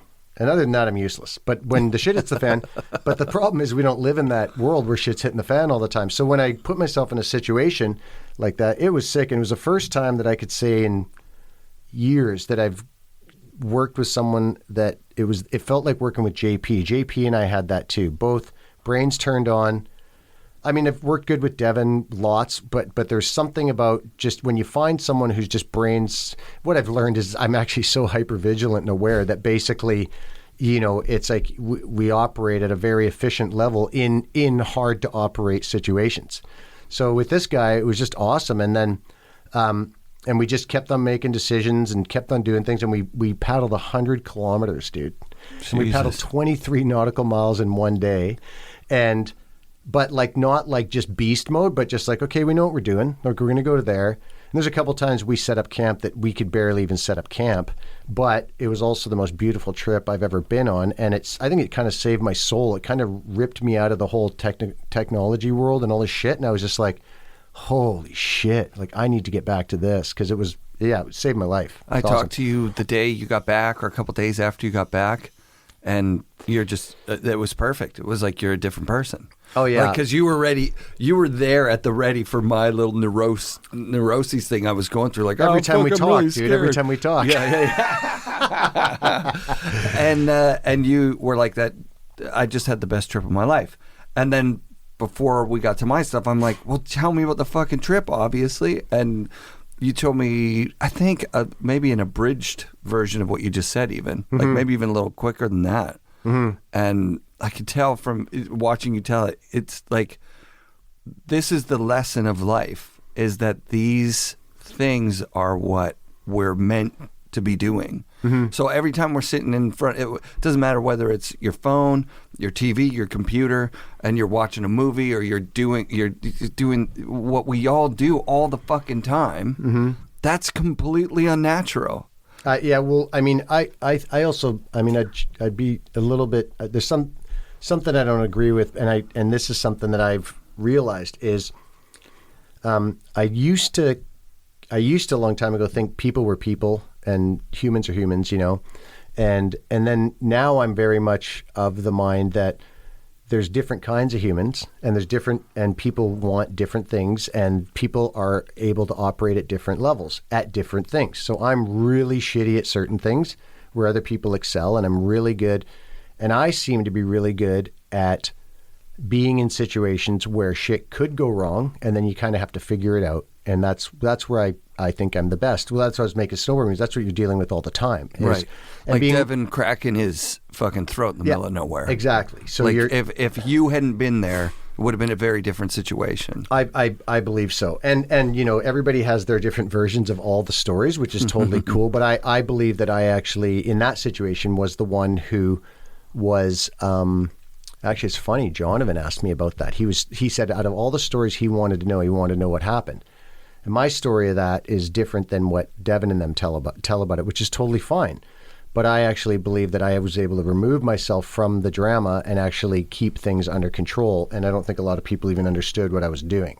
So, because I knew we were in a bad spot. So, and it was going to go bad.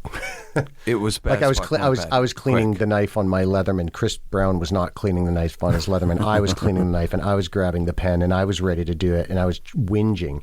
Yeah. And I had a different. They had someone on at some point. We got him to where he's breathing, and then I had basically a doctor or someone on the phone that was going to guide me through it. I don't even know if they know that part of it. Like I went up to where there was better cell service. Right. It was on my own.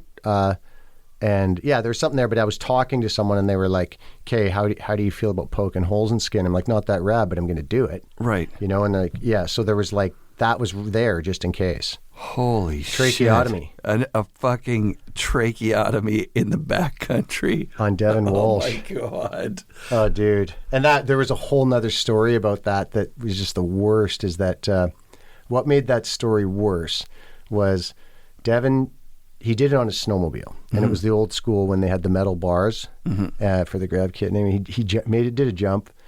Jumped his snowmobile, and this is right when this is probably the second year we're getting into it, and he hit this jump, and it was kind of sick. It was like a wind lip, and it kind of kicked the back end of the sled up, and he got some pretty good air, and then he came down, and it looked like a motocross jump, basically. It was sick, you know? And I have a theory about snowmobiling. You think it's all rad and everything to do airs until you do one bad one, and then you don't ever do them again. Because that was me. I'm like, I'm not jumping those fucking things anymore. Or you get really good at it, and that's fine. But Devin came down, and he's like, normal voice, that was sick. and then from that day on, it was like, that wasn't sick. So, but he came down, and he's like, we were all cheering because it was a sick kind of like flattened out tabletop kind of air. And then I'm like, go do another one, dude. Oh no. And he's like, should I? I'm like, yeah. Oh, dude. So I was having this massive breakdown at the same time of trying to keep my friend alive. It was scary, dude. He was not breathing. Like if we didn't get the right nurse on the phone that explained to us how to get him breathing, which was laying him on his side, and he stabilized pretty quick, it was going south fast. Like it was getting worse and worse, and we were like, holy fuck, this is real. Like it's real, you know? So anyway, then yeah, I mean, my experience of that is different than others, and I'm not saying mine's right. I just, you know, I just believe I can keep a cool head and stay really clear and out of drama when the shit goes bad. So That's anyway, sick. Yeah, that was. Yeah, I just had a tiny mini, like it's so humbling when I get to ride with a guy like Devin that I remember like, okay, I can pretend like I was a pro snowboarder because I got free shit back in the 90s when getting free shit was, all you had to do was ask for free shit. Yep. And I went to the first day of snow on Seymour a couple days ago, and I saw a thing, I'm like, I could just ride over that, like seriously, like 3 feet high. And I fucking biffed it onto rocks on my back, like straight to the back, and like, winded myself. Like I'm still hurting about it. You know, it's a week later, a little, but at that moment I was like, I'm fucking, let's just go home. I think I might have to go to the hospital. And my buddy was like, can I, first thing he said is, can I use that? Because he'd filmed it. Oh yeah, and I was like, sick. Yes, without hesitation. I did it. You can fucking do it. Yeah. And then he was like, but you got to do it again, obviously. And I was like, well, the thing was, I chickened out. I tried to go where it was 3 feet, but really the only way to do it is bigger. And I don't know if I can land it now because I'm scared as fuck. No, I'm not doing it. And he just said to me maybe once or twice, like, the bail doesn't fucking work if you don't go and do it. Yeah. And I stood up, winded, and walked to the top and did it. And I was the most scared that I've been, but it was the reason, like, it's the reason I did it in the first place. Most scared you ever been, and you went over the 4 foot part? When I went over the 4 foot part, I was, so like, that's humiliating. I got it. It doesn't fun. matter. It's like, it's like facing that, and yeah. That's cool. what we've been doing this whole time with skateboarding, with scootering, with snowboarding. That's what we've been doing, is facing that fear. Like you said it earlier on, like it's a metaphor for life. It's like when you fall, what do? You get back up, or do you just fucking stay down? I have a tendency that I want to stay down, but if you got a good friend there. Yeah, well, I mean, this is the thing. It's like this is why I believe that it's weird, but I believe that skateboarders, snowboarders, surfers could actually be some of the best practitioners and healers in the world because they've actually embodied all these extreme things, and they can actually tell you what it's like to actually, experiential learning versus whatever. So, and I've heard a friend of mine's a lawyer, and he's also he's Harvard guy, crazy, and I think he's like 23 years clean in NA or whatever. And he said, and this is a very well spoken, he's Supreme Court guy, he's got shit going on. He's like, in all the years of healing that I've done and taking care of myself, I've never gotten 1 ounce of anything that was good from any licensed practitioner, and anything that was good that stuck with me and made a difference was from people who'd actually experienced it. And then add to that, you take skateboarders, snowboarders, and surfers who, as far as I'm concerned, have all at one point dropped in, which by definition is fully letting go. Like you drop in on a vert ramp, you let go, you fall 2 feet. So that's like letting go of control for a short period of time and trusting your ability. That's what most people aim for in personal growth, is learning how to let go of control. Or this is a lot of people aim for, in my opinion. to learn how to let go of control because we're so tight and contrived and restricted, and then to just fully surrender and let go is a big part of the journey, I think. And I think skateboarders, snowboarders, surfers innately have it already in them on a body sense. And then it's like, wow, it's really... So whenever I've done courses, and I've done more than anybody I know, I'm a weirdo like that, but... and there's an opportunity usually in these courses to challenge oneself, and then I will just dive in and be like, okay, this is the scariest thing I want to do right now, and I'm going to do it. And I have that body felt sensation from skateboard, and I know that on the other side is freedom. It's going to be uncomfortable, I'm going to be scared, but freedom's on the other side because at least I went. The difference is now I actually slow down a little bit and take time. I always did this, actually. I was wondering about this. I'm like, I was talking to Jonathan, and I was like, he's telling me a story about his face blowing up, jaw injury, and I was like, oh, dude, it's gnarly. Like, his story of being in the hospital is hectic. And I think actually Jonathan's, in my opinion, I want to talk, like, he's actually him talking about that with me and telling me what it's like. I think that's, and someone who can understand that this is a dude who's been dropped out of helicopters in the gnarliest situations. I can relate to him, And it's really important to have other people that can be like, yeah, he's building houses, he's working, he does so much creative rad shit. And there's a part of him that people can't even relate to. And for him to be working with me and he's talking to me about stuff and I'm asking him questions, it's like a part of him comes alive again, And this is what your show's about. That's what my show is about, 100%. Yeah, too bad you don't think it's enough and that you're all fucking weird and that those other dudes are going to do a better job. But anyway, so yeah, it's like we need each other. I need other people who've had the courage to live a life like this, which is go after my passion first and foremost, not about money first, and challenge the conventional wisdoms of like, you should get a job, you should go to university. I need other people like that around me who've done that to understand a part of me, like, that they can relate to. That, wow, you really let go when you were whatever, you basically just went to be a pro snowboarder and there's no industry and you just went and did it. That's a pretty big deal. And to have other people who can understand how gnarly that is really important for me. It's not about living in the past. It's just about being around people who understand how much courage it takes to do that. And then it's a reminder for me that, yeah, I'm not this piece of shit fraud that I think I am sometimes. I really do a number on myself in my head. And then I'm around a Jonathan and he's not going, you're rad because you did this and this, but we're actually connecting and talking about stories. So the thing I've been wondering is, I was like, how is it that when I was filming the forum videos and MacDog was filming, that more people in our crew didn't get worked, like die, And then I realized, holy shit, man, we ran such, everybody had so much respect for each other that there was so much like speed checks, guinea pigging, like that kind of stuff where you build a big jump and then there'd be like, you'd have Devin, JP, Peter, Bjorn, all like, okay, Devin, ride in, just do a speed check. And then you'd have like those guys going, okay, yeah, you'd need to go faster than that, go a bit higher. So a lot of it was, this is the part I get pissed off about, oh, you crazy snowboarders. And I know I've been bitter about this in the past, but it's not crazy snowboarders, dude. It's highly calculated machines that are out there that are willing to push the limits and willing to let go, but highly calculated, meaning, so we were always supporting each other. And I remember talking Bjorn off stuff all the time. I'm like, dude, you can go do that and I'm leaving. Like, I'm not even going to film that. Wow. Like, I'm not interested in scraping your body off those rocks. Right.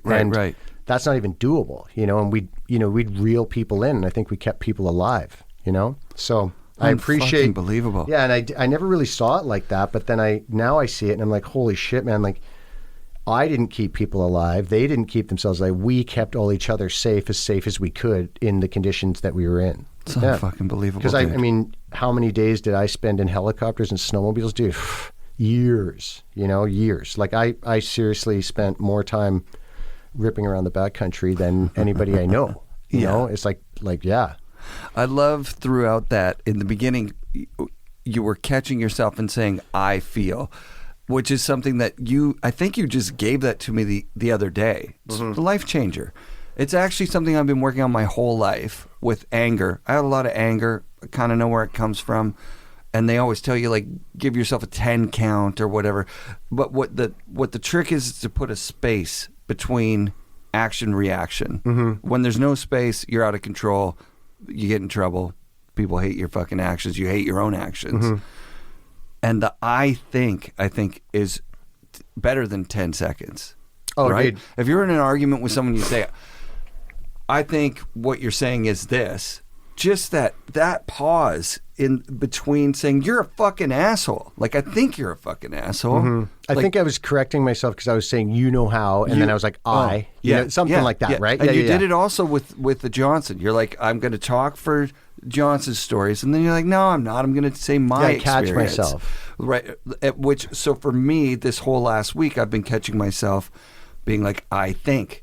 Because it's important to me I've been working on it for so long, and like counting to 10 doesn't do shit. Like if we're in a fucking fight and I count to 10, I'm just the whole time thinking like I'm like a fucking bull behind a cage. Like open the fucking cage.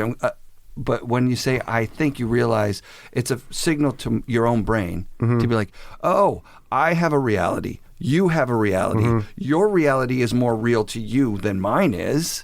My reality is more real to me than anyone else's.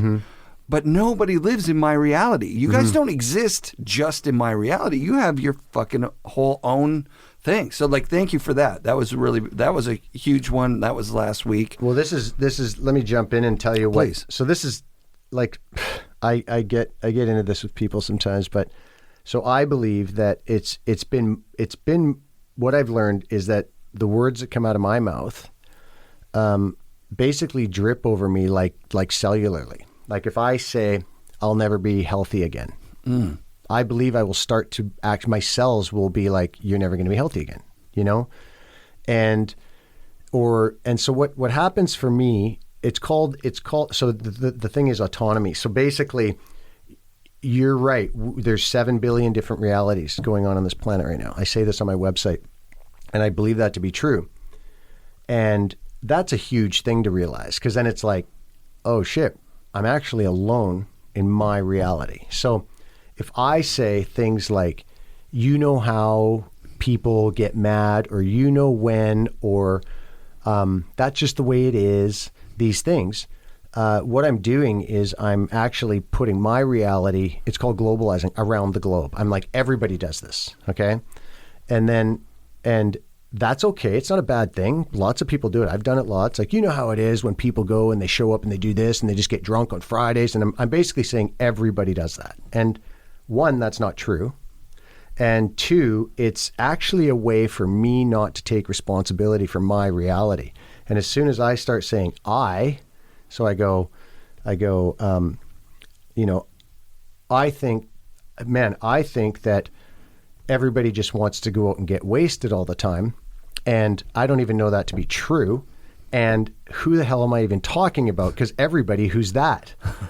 And then what I'm doing is just telling you how fucked up I am in my head. And one of the best things, I've said this before, is one of the most freeing things that's ever happened to me is I've realized I'm fucked up. And when I start telling people what's going on in my head, yeah, it's fucked up. And my belief is, and I'm globalizing right now, but everybody's fucked up. And meaning there's a lot of stuff going on. 60 to 70,000 thoughts going through our head every day, minimum.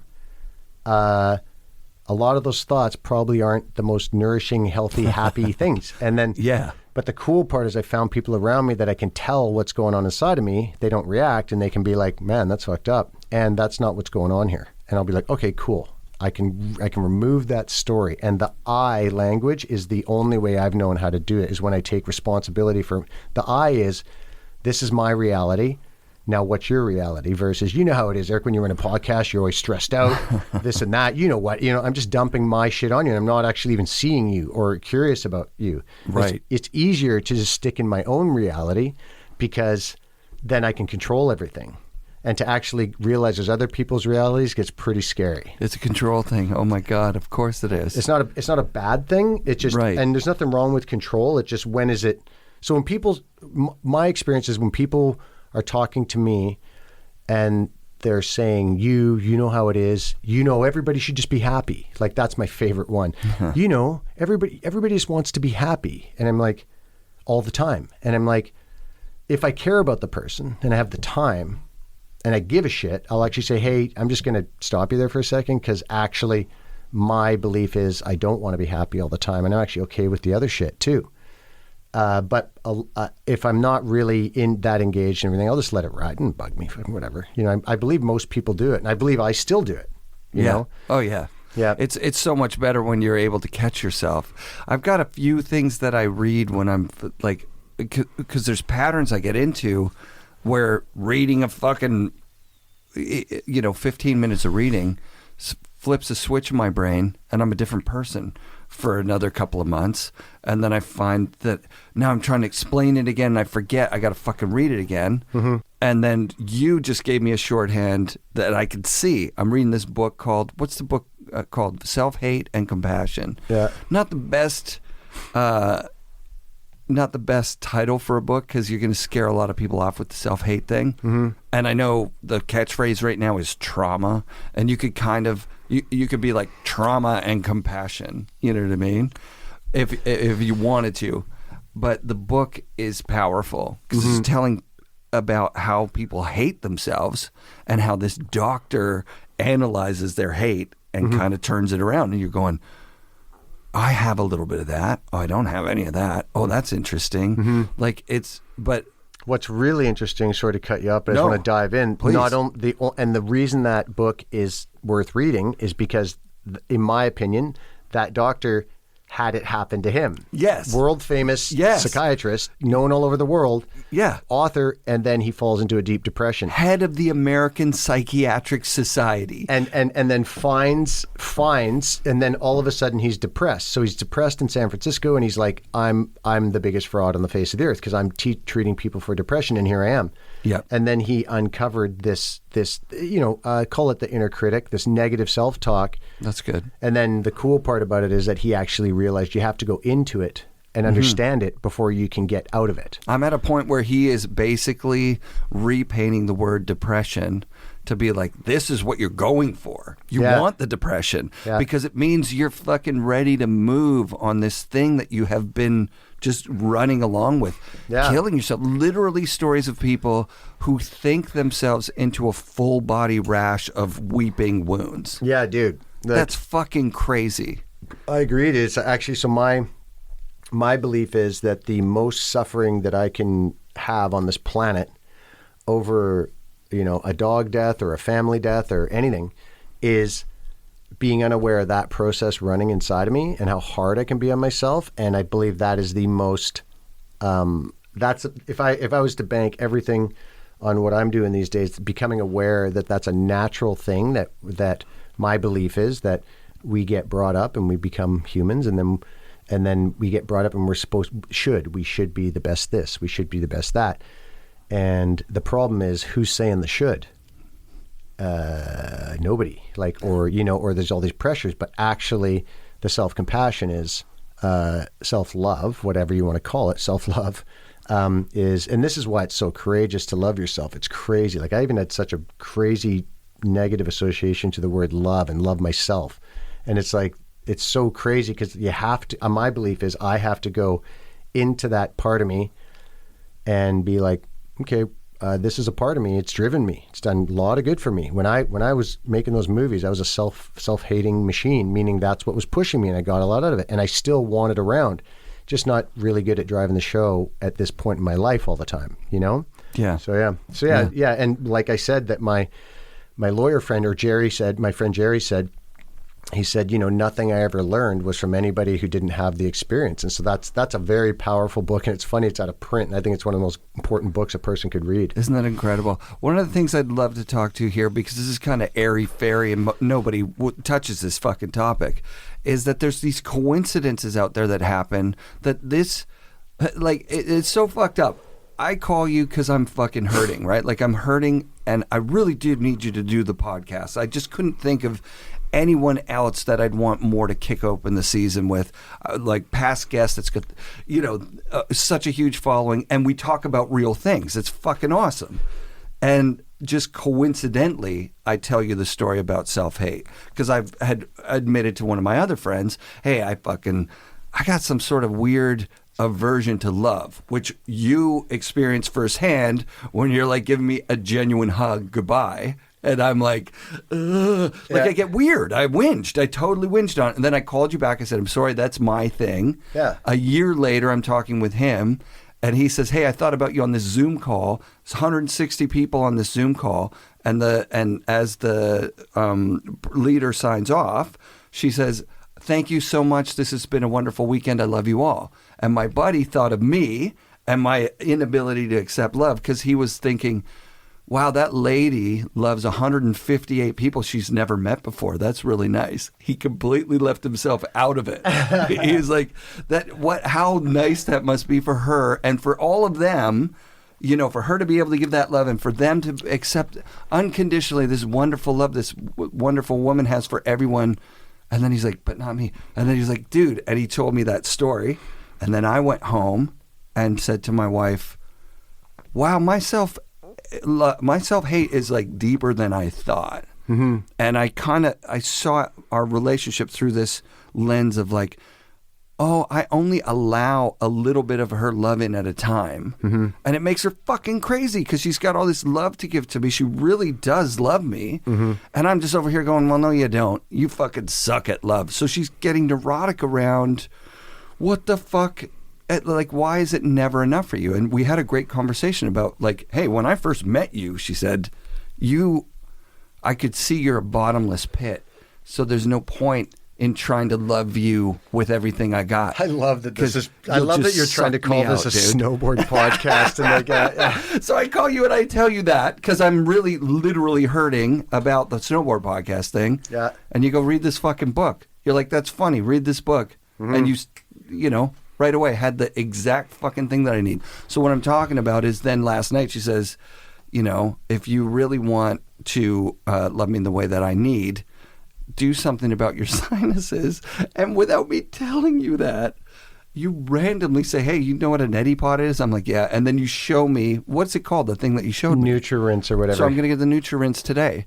But it's like there's this clairvoyance thing that is undeniable. Mm-hmm. It's undeniable. Mm-hmm. There is an energy in the world that connects people that it doesn't, and you have it on those trips, like Kildy, or like you have this idea in your head of who someone is, and when you say yes to who they actually are, you get a different trip. You get like a bonus or something. It's like it's actually seeing that you're not the only one on the planet, and I think a lot of people and people call it narcissism. I say bullshit. It's just unawareness of the fact that it can be scary to take other people in and be open to their experience because it's going to be unknown and maybe you won't be able to control it. So it's like, and it's a weird thing to actually really open up about that and be like, wow, I've been living my own reality for a long time. And it's all projection. It's all projection. We're projecting my belief. Oh, I project. My belief is I'm projecting all the time. All my stuff from the past, usually. It's all the stuff that, oh, there's that thing. I learned that it meant that when I was 3, so that means it's that now. And and that's not current. That's not whatever. And so it's I mean, this is some head case shit, you know? Like, and I, you know, the thing about, I want to go back to the self-hate because I want to give a tool here, something that I've learned that's been massively valuable for me. If I'm ever using the word should in regards to describing what someone else or I should do or someone else should do, it's an alarm for self-hate or negative self-talk is in the house, because should is like, well, who like, I should be better at this by now. You should have a job. You should, you know, here, you know what you need to do? You should do this. And it's like, versus should is an outside source versus I want you to do this. You know what I mean? Absolutely. Very different thing. And that's why the I stuff is so valuable in you know, you sound all weird talking like that. It's like, whatever, dude, how's the other one working? You know, so when should is running around, it's like, like I said, you know, we should do a good job today or whatever it is. It's like, okay, right. Oh, wait. I'm not now actually making the choice for what I want and what you want. I'm actually doing it from this, I call it the myth of normal. The myth of normal says I should be perfect. I should be happy all the time. I should, whatever. That's my version. I'm making that up. But that's really good. The myth of normal. The myth of normal. I think that's where Gabor Mate is. I don't know if he's calling his new book this, but I think he says that his belief is almost all the suffering comes from the myth of normal. Cool. And the myth of normal is you should do this, you should be this, you should do that. And these are rules and things that have been passed down from generation to generation, and they're not conscious and they're not current anymore. So, I mean, I've seen people have kids because they should. Right. I'm not against people having kids. And then all of a sudden they wake up one day and they go, did I even want kids? Right. It's like, no, you should, because that's what you do. And well, it's I'll like tell you shouldn't say, do I even want kids? Yeah, right? Well, how's that? It's a part, we talked about that the last time, where it's like, all these things you should do. Like, I've always been that guy that's like, well, why? I love that quote from the fucking Oakley CEO. If you're doing something the way that it's always been done, you're probably doing it wrong. That's obvious. Is that Jim Gennard? I don't know. Yeah, okay. It was an Oakley quote. So I just want to stick to the self-hate thing. So please, if self-hate's too strong for people, call it negative self-talk, call it the inner critic, whatever you want to call it. But here's the key to it all, and is to learn it. And then here's the magic in it: self-hate. So self, who's doing it? So the pressure and the misery that you're causing over this podcast and getting this done, and those guys in Utah and everything, who's doing it? You. And so that's a pretty good place to start and go, wait a minute, who's doing this? Oh, it's me. Now the trick is don't self-hate to self-hate. Like, don't self-hate for self-hating. Like, right. Oh, I shouldn't be doing that. Right. No, it's like, no, dude, guess what? And what you did is I'm scared, I'm nervous. You came forward and you didn't just do that thing that you do, is like push through, and I'm an idiot for being scared like this. You're not. Right. You're not an idiot for not knowing how to deal with the Vans thing, because in my opinion, in our society, people are my relationship to money has been an unhealthy relationship. I had the relationship of, if I have tons of it, I'll be free. And then when I got tons of it, then I'm like, oh God, it doesn't mean freedom. So I went the total other direction. Get rid of it as fast as you can. Then you can be free. Oops, that's not. And so it's just, I think everything is relation to. So what's my relationship to my depression? What's my relationship to money? What's my relationship to all of it? And it's like, oh, I have an unhealthy relationship to the word love. And so it's like, oh God, what's that about? And I think of, I have an Instagram, but it's like 6 posts or whatever. And so I always believe I want to hear from the people who lived lives that I want to deliver, I look up to. And I saw, it's on my Instagram, it's Rick James's, tombstone. So this is the thing I've been asking myself about the word love, and also I'm going to say it, God. Interesting to me. They seem to be the same thing. I don't know. I'm just really interested. Anyway, his tombstone says, I've done it all. I've seen it all. And it says, God is love. Love is God. That's all there is. Something like that. Okay. Rick fucking James. Yeah, Rick James. So I'm like, so where I looked up to him is, I liked the debauchery, and I liked the idea of and that guy took it to another level. Okay. Like he has all your sickest sexual fantasy, that you think you're a bad boy for and you don't tell anybody because you think you're dirty. He did them, I'm sure. Right. And and just lived life to its fullest and gave zero fucks. Right. And then that's what he writes on his thing. And I'm like, so do I want to listen to a therapist who tells me that I'm this and that, and I'm a narcissist and I'm a this and that, or do I want to look at that thing? And I'm like, holy shit, what did he say? God is love, love is God, something like that. So then just with a very open mind, because I used to have a very negative association and relationship to the word God, I'm like, okay, look around. So I was watching UFC, Khabib just won again. And he's like, they just listed him pound for pound and everything. And I look at what actually happened. So he has a very strong faith with Allah because he's Muslim. He prays openly. And if you look around at everybody who's succeeded, or a lot of people who have succeeded, not everybody, see there, I just did it again. But almost a lot of them, it's like, they're like, I owe this all to God. And I'm like, huh, interesting. Or Allah, or prana, or whatever. So I do believe in higher power energy, chi. I don't believe in, Santa Claus in the sky. Right. I do believe in that there's this, I agree with you. We're all connected. There's a higher energy. Stuff happens that I can't deny. Like, here's one that I think of. All of the best shots that I've ever gotten for any snowboard movie, this is true story. Like, the best was when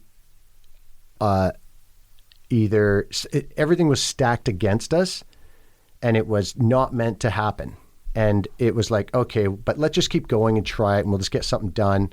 But then it would be like brutal conditions. And then like some of the shots I got of Peter Line off the forum set down back in the day, it was like the worst day ever. Like, I can't even tell you all the shit that went wrong. And we were hungover and we shouldn't have been up there and all this kind of stuff. And then boom, he gets like the sickest shots. I'm like, so what I can tell you is all the best stuff I've done or had happen was when I wasn't supposed to, everything wasn't perfect. I wasn't completely in control. And then all of a sudden this thing happens. And it's like, how the heck did that happen? Like, you know what I mean? Not to mention, yes. Not to mention I'm still alive somehow. So that's one. I mean, I'd be an asshole to think there's someone not taking care of me because, dude, like, I should be dead 9 times over. So yeah, I just wonder about that. And it was super funny because I was sitting with my sister, my older sister, Gayla, and I was having a conversation with her. And this is so funny. And this is probably going to get me in shit, but I don't care. And I was talking to her, and she has a very strong faith. And my sister's tearing apart cancer. She's not battling it. She's taking it for a ride. Like, she's just beating the shit out of it. She's like, nuh-uh. So she's a miracle, and a walking miracle right now, my sister. And so I was talking to her. I'm like, so funny because she has a very strong faith and with God, not super religious, I think just really a healthy faith, you know. And she's like always talking about, you know, this stuff.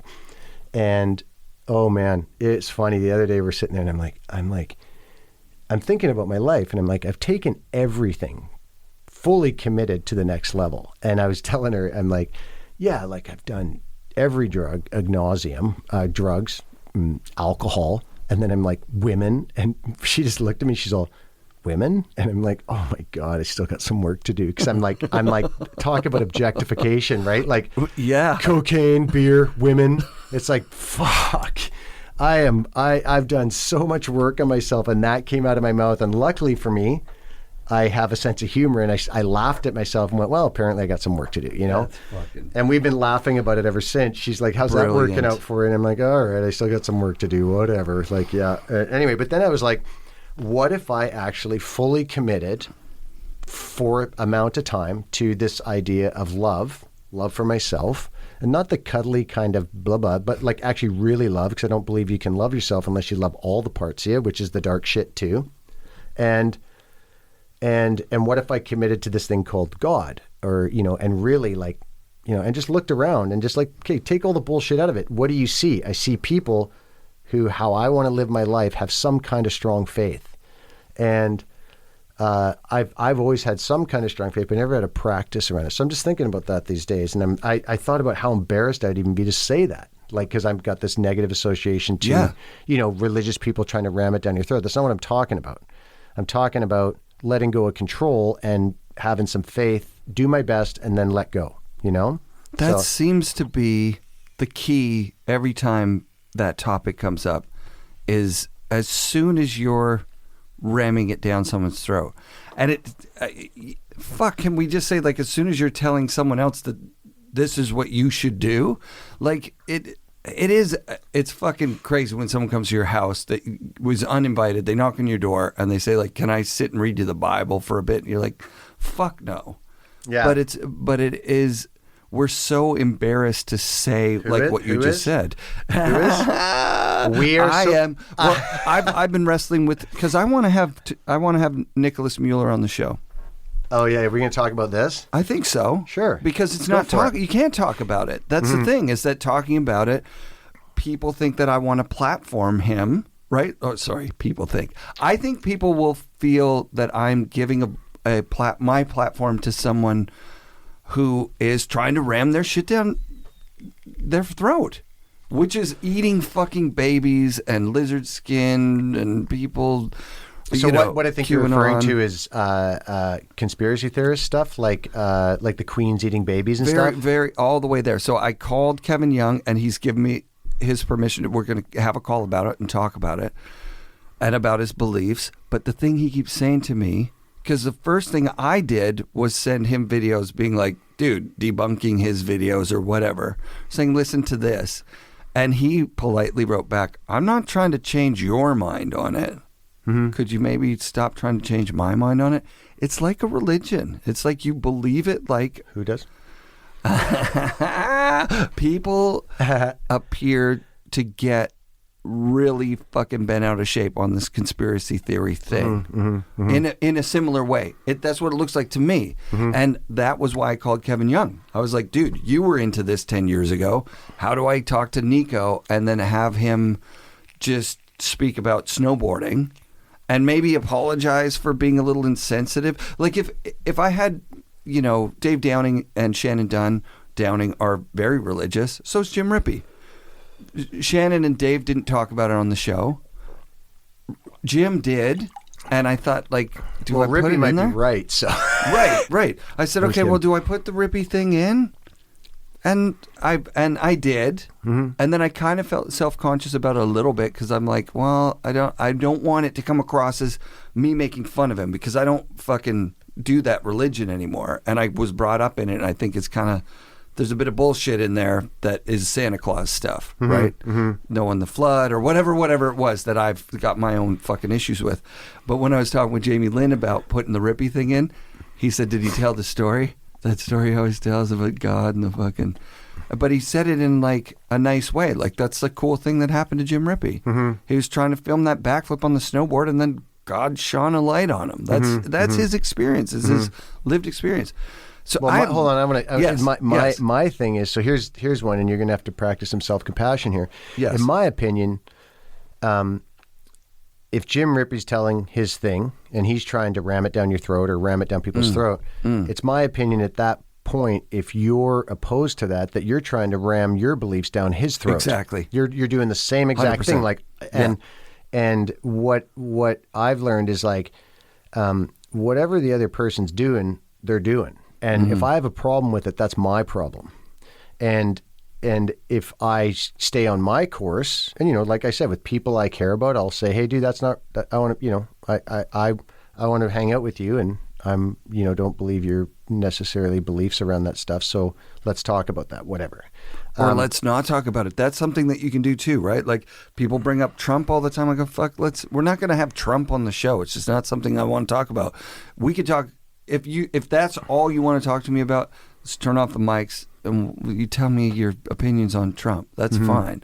But we can have things that we don't talk about just out of politeness and out of, but the ramming down the throat thing, you sound like you're a little bit more open to being like, oh, okay, you want to talk about that? Let's fucking put it out there. Well, and I think it's cool because I don't want to talk shit about Nicholas Mueller, and I know you don't either. But you are. No, I love the guy. Yeah, you are. That's why I want to talk to him. But you are. Yeah, you're trying to. Whatever. You're just wanting to talk to him and everything. But I think that what it all comes down to is the only thing I can do anything about. There's only one person in the world I can actually really, at the end of the day, do anything about, and it's me. And my belief is, no matter how bad I feel about something. It's not going to help. Me feeling bad about the aliens eating babies, or me feeling bad about the person I'm not even going to talk about, the president down there, because I just don't engage in that. And I believe, because I do believe in energy, and I do believe, I'm just like, well, actually, the only thing I can do is about me. And if I'm actually working at taking care of me and contributing the best I can, actually putting action to it, actually engaging with people, working with people, doing things, sharing my story, then that's my contribution to the world. And me reading stuff and putting it out there into the ether. And if there's no end game to it, and it's just this poison, or whatever, I'd rather be putting out positive stuff. And if I'm going to do it and put it out there, it's like, okay, well, at least this is going to land on someone. At least it's like, I get it. I do need to look at things to learn. And my reality is I get to choose. I'm so lucky I get to choose what my reality is. I think a lot of people don't because they're just in gnarly situations. And I'm one of the very lucky few to have a freedom. And I believe my best contribution is not going to be reiterating bullshit I read on the internet. I think it's actually like, thank you. Taking people. Yes. My thing is nature, and taking people into nature to unplug. And I believe it's actually the most healing thing, and they need it. And my belief is it can be very helpful very quickly. I know a lot about nervous systems, and that's my thing. So if I get caught up looking at the shit, I won't even have time to do that. I'll just be like, I'll be looking at what's wrong. I've been spending the last month putting out there to anyone who will listen when they start talking about the negative loop that everybody's in. Everybody, eh? Everybody. The negative loop that I notice a lot of people are in. Now we know what's going on in your world. Fuck. Jesus. Yeah. So there's two quick stories. Number one, Greta Thunberg, the environmental activist kid. Do you know? So she came to Canada. We did the protests for climate change action, and then the pandemic happened, and so the government said, "Oh, well, we can't do anything about that." And so I felt really like, God, this is so obvious they could do something about it. So I've been like grinding on that, like fucking government, blah blah blah. But really, what the story is, which is super positive, is she goes back to Sweden. The European Union is listening to the message. The kids are taking Fridays off and huge climate marches in the streets. Mm-hmm. Even the Conservative Party of Germany has to take note. They have to run on a campaign of real action on climate change. Mm-hmm. They win. The pandemic happens. Mm-hmm. And they say, great, this stimulus package that we've got to do, like the rest of the world, X amount, 30% is going to go into these green initiatives. It has to, because we're moving forward. It's like such a positive thing has happened. So let's fucking stop grinding the gears over here talking about how no change is happening.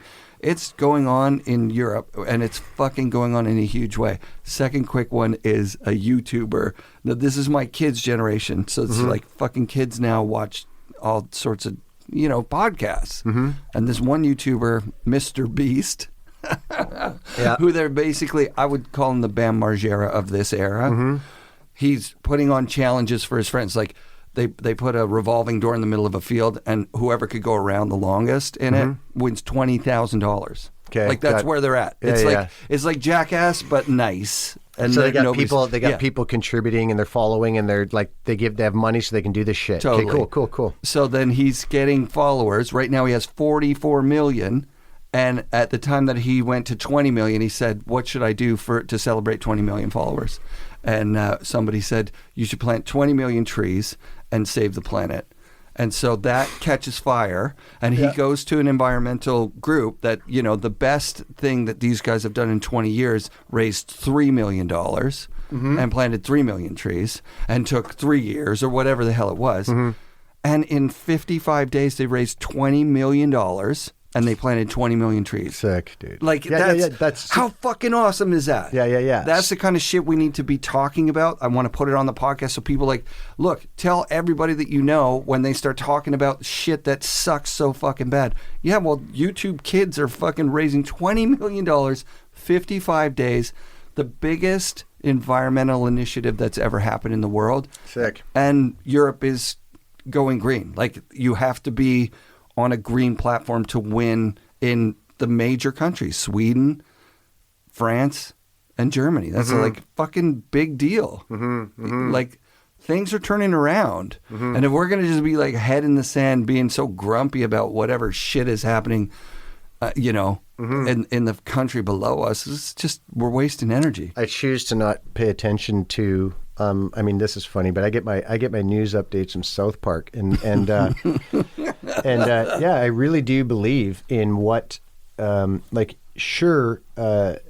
about some stuff, but at the end of the day, pouring that shit in is just not. I just won't do it, and I'm not interested in it. So this is my belief: is anytime I'm against anything, That's a fight. That's a different energy. So it's like it's a negative energy, or it's a aggressive energy. Like I'm trying to stop something. So the way I heard it was Mother Teresa, which it sounds funny to say her name out of Sean Kearns' mouth, but she was a beast.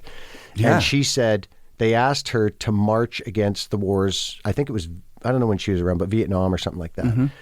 And they said, will you march with us against the wars? And she said, I will not. But if you ever want to have a march for peace, I'll be there. Call me up. So the poor cat that is, this is what Ram Dass says, so funny. The poor cat, I'm taking his shit, but the poor cat that's marching against the war doesn't understand that he's still creating the same energy of war you're fighting against versus going with. Yes. Which any snowboarder, surfer, skateboarder knows the difference between going with is there's actually, you have a choice, you can move with it.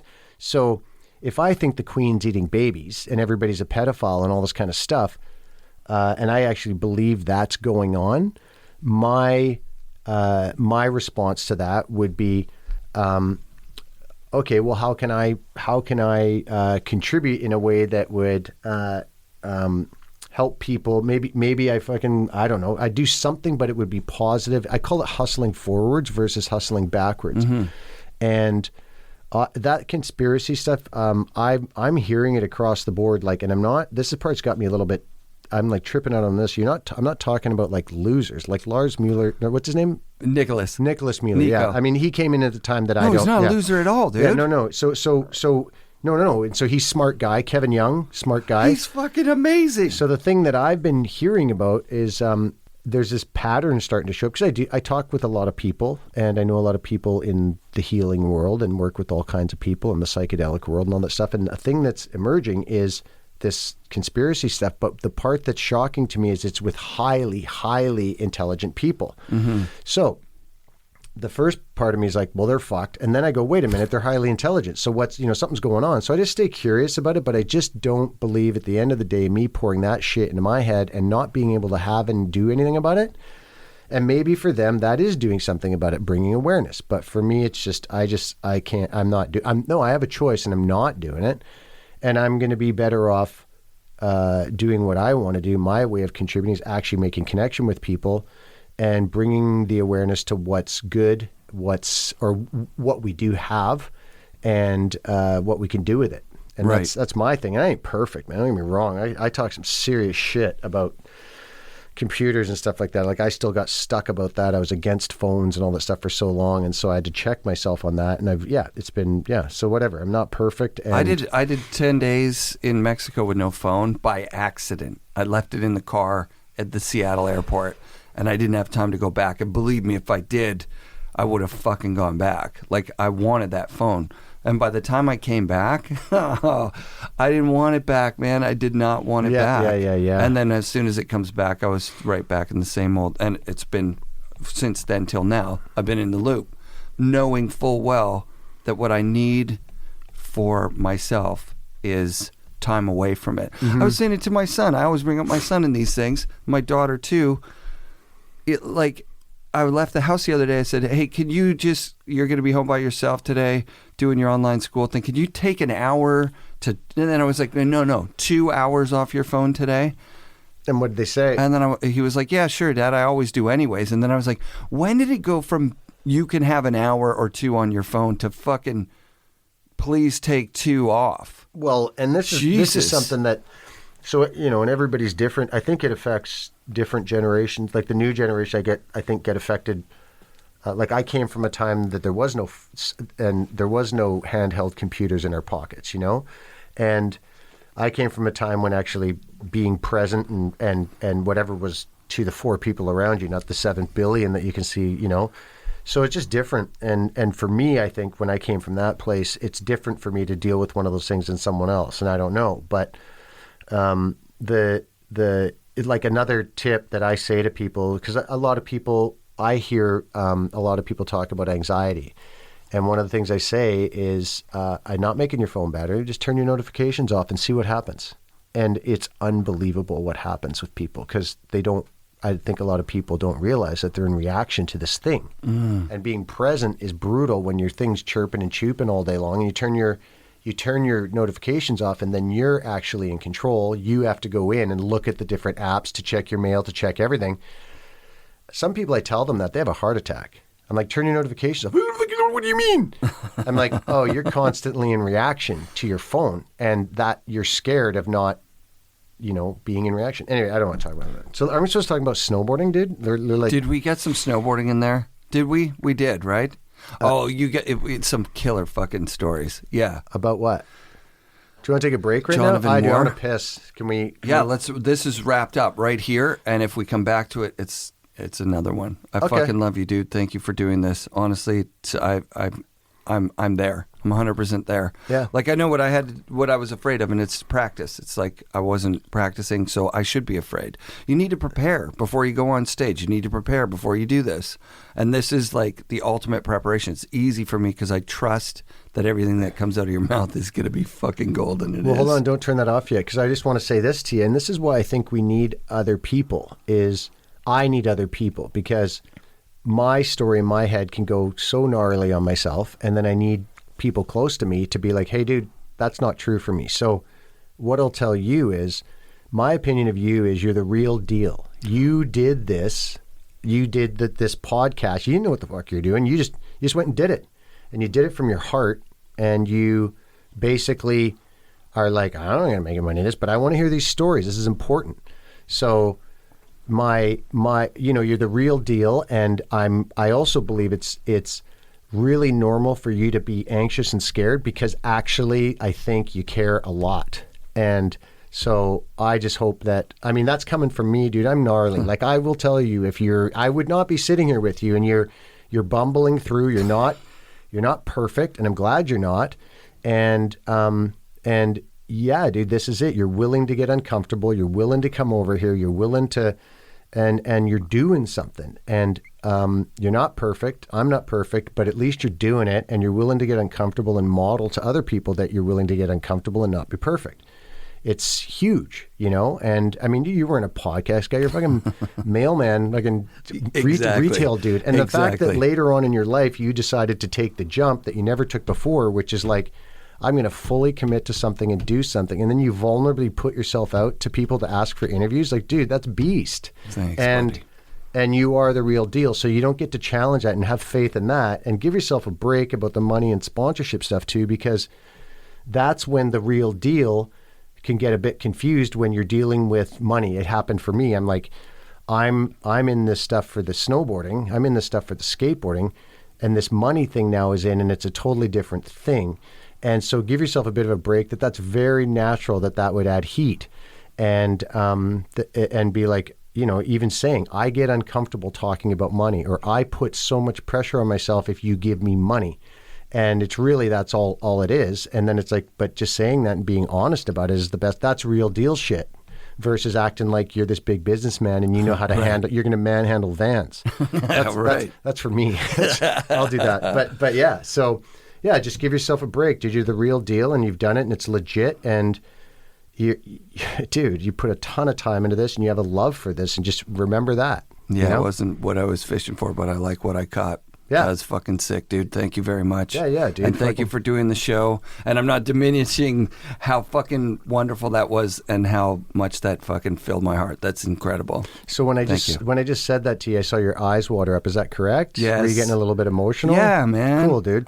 My belief is that the reason you probably got a little bit emotional, I don't know this to be true, is because when I'm sitting there saying, hey, dude, you're doing some good work here, I think maybe, and this is my guess because I do this, is that when people say things like that to me, I have a realization of how fucking gnarly I've been to myself.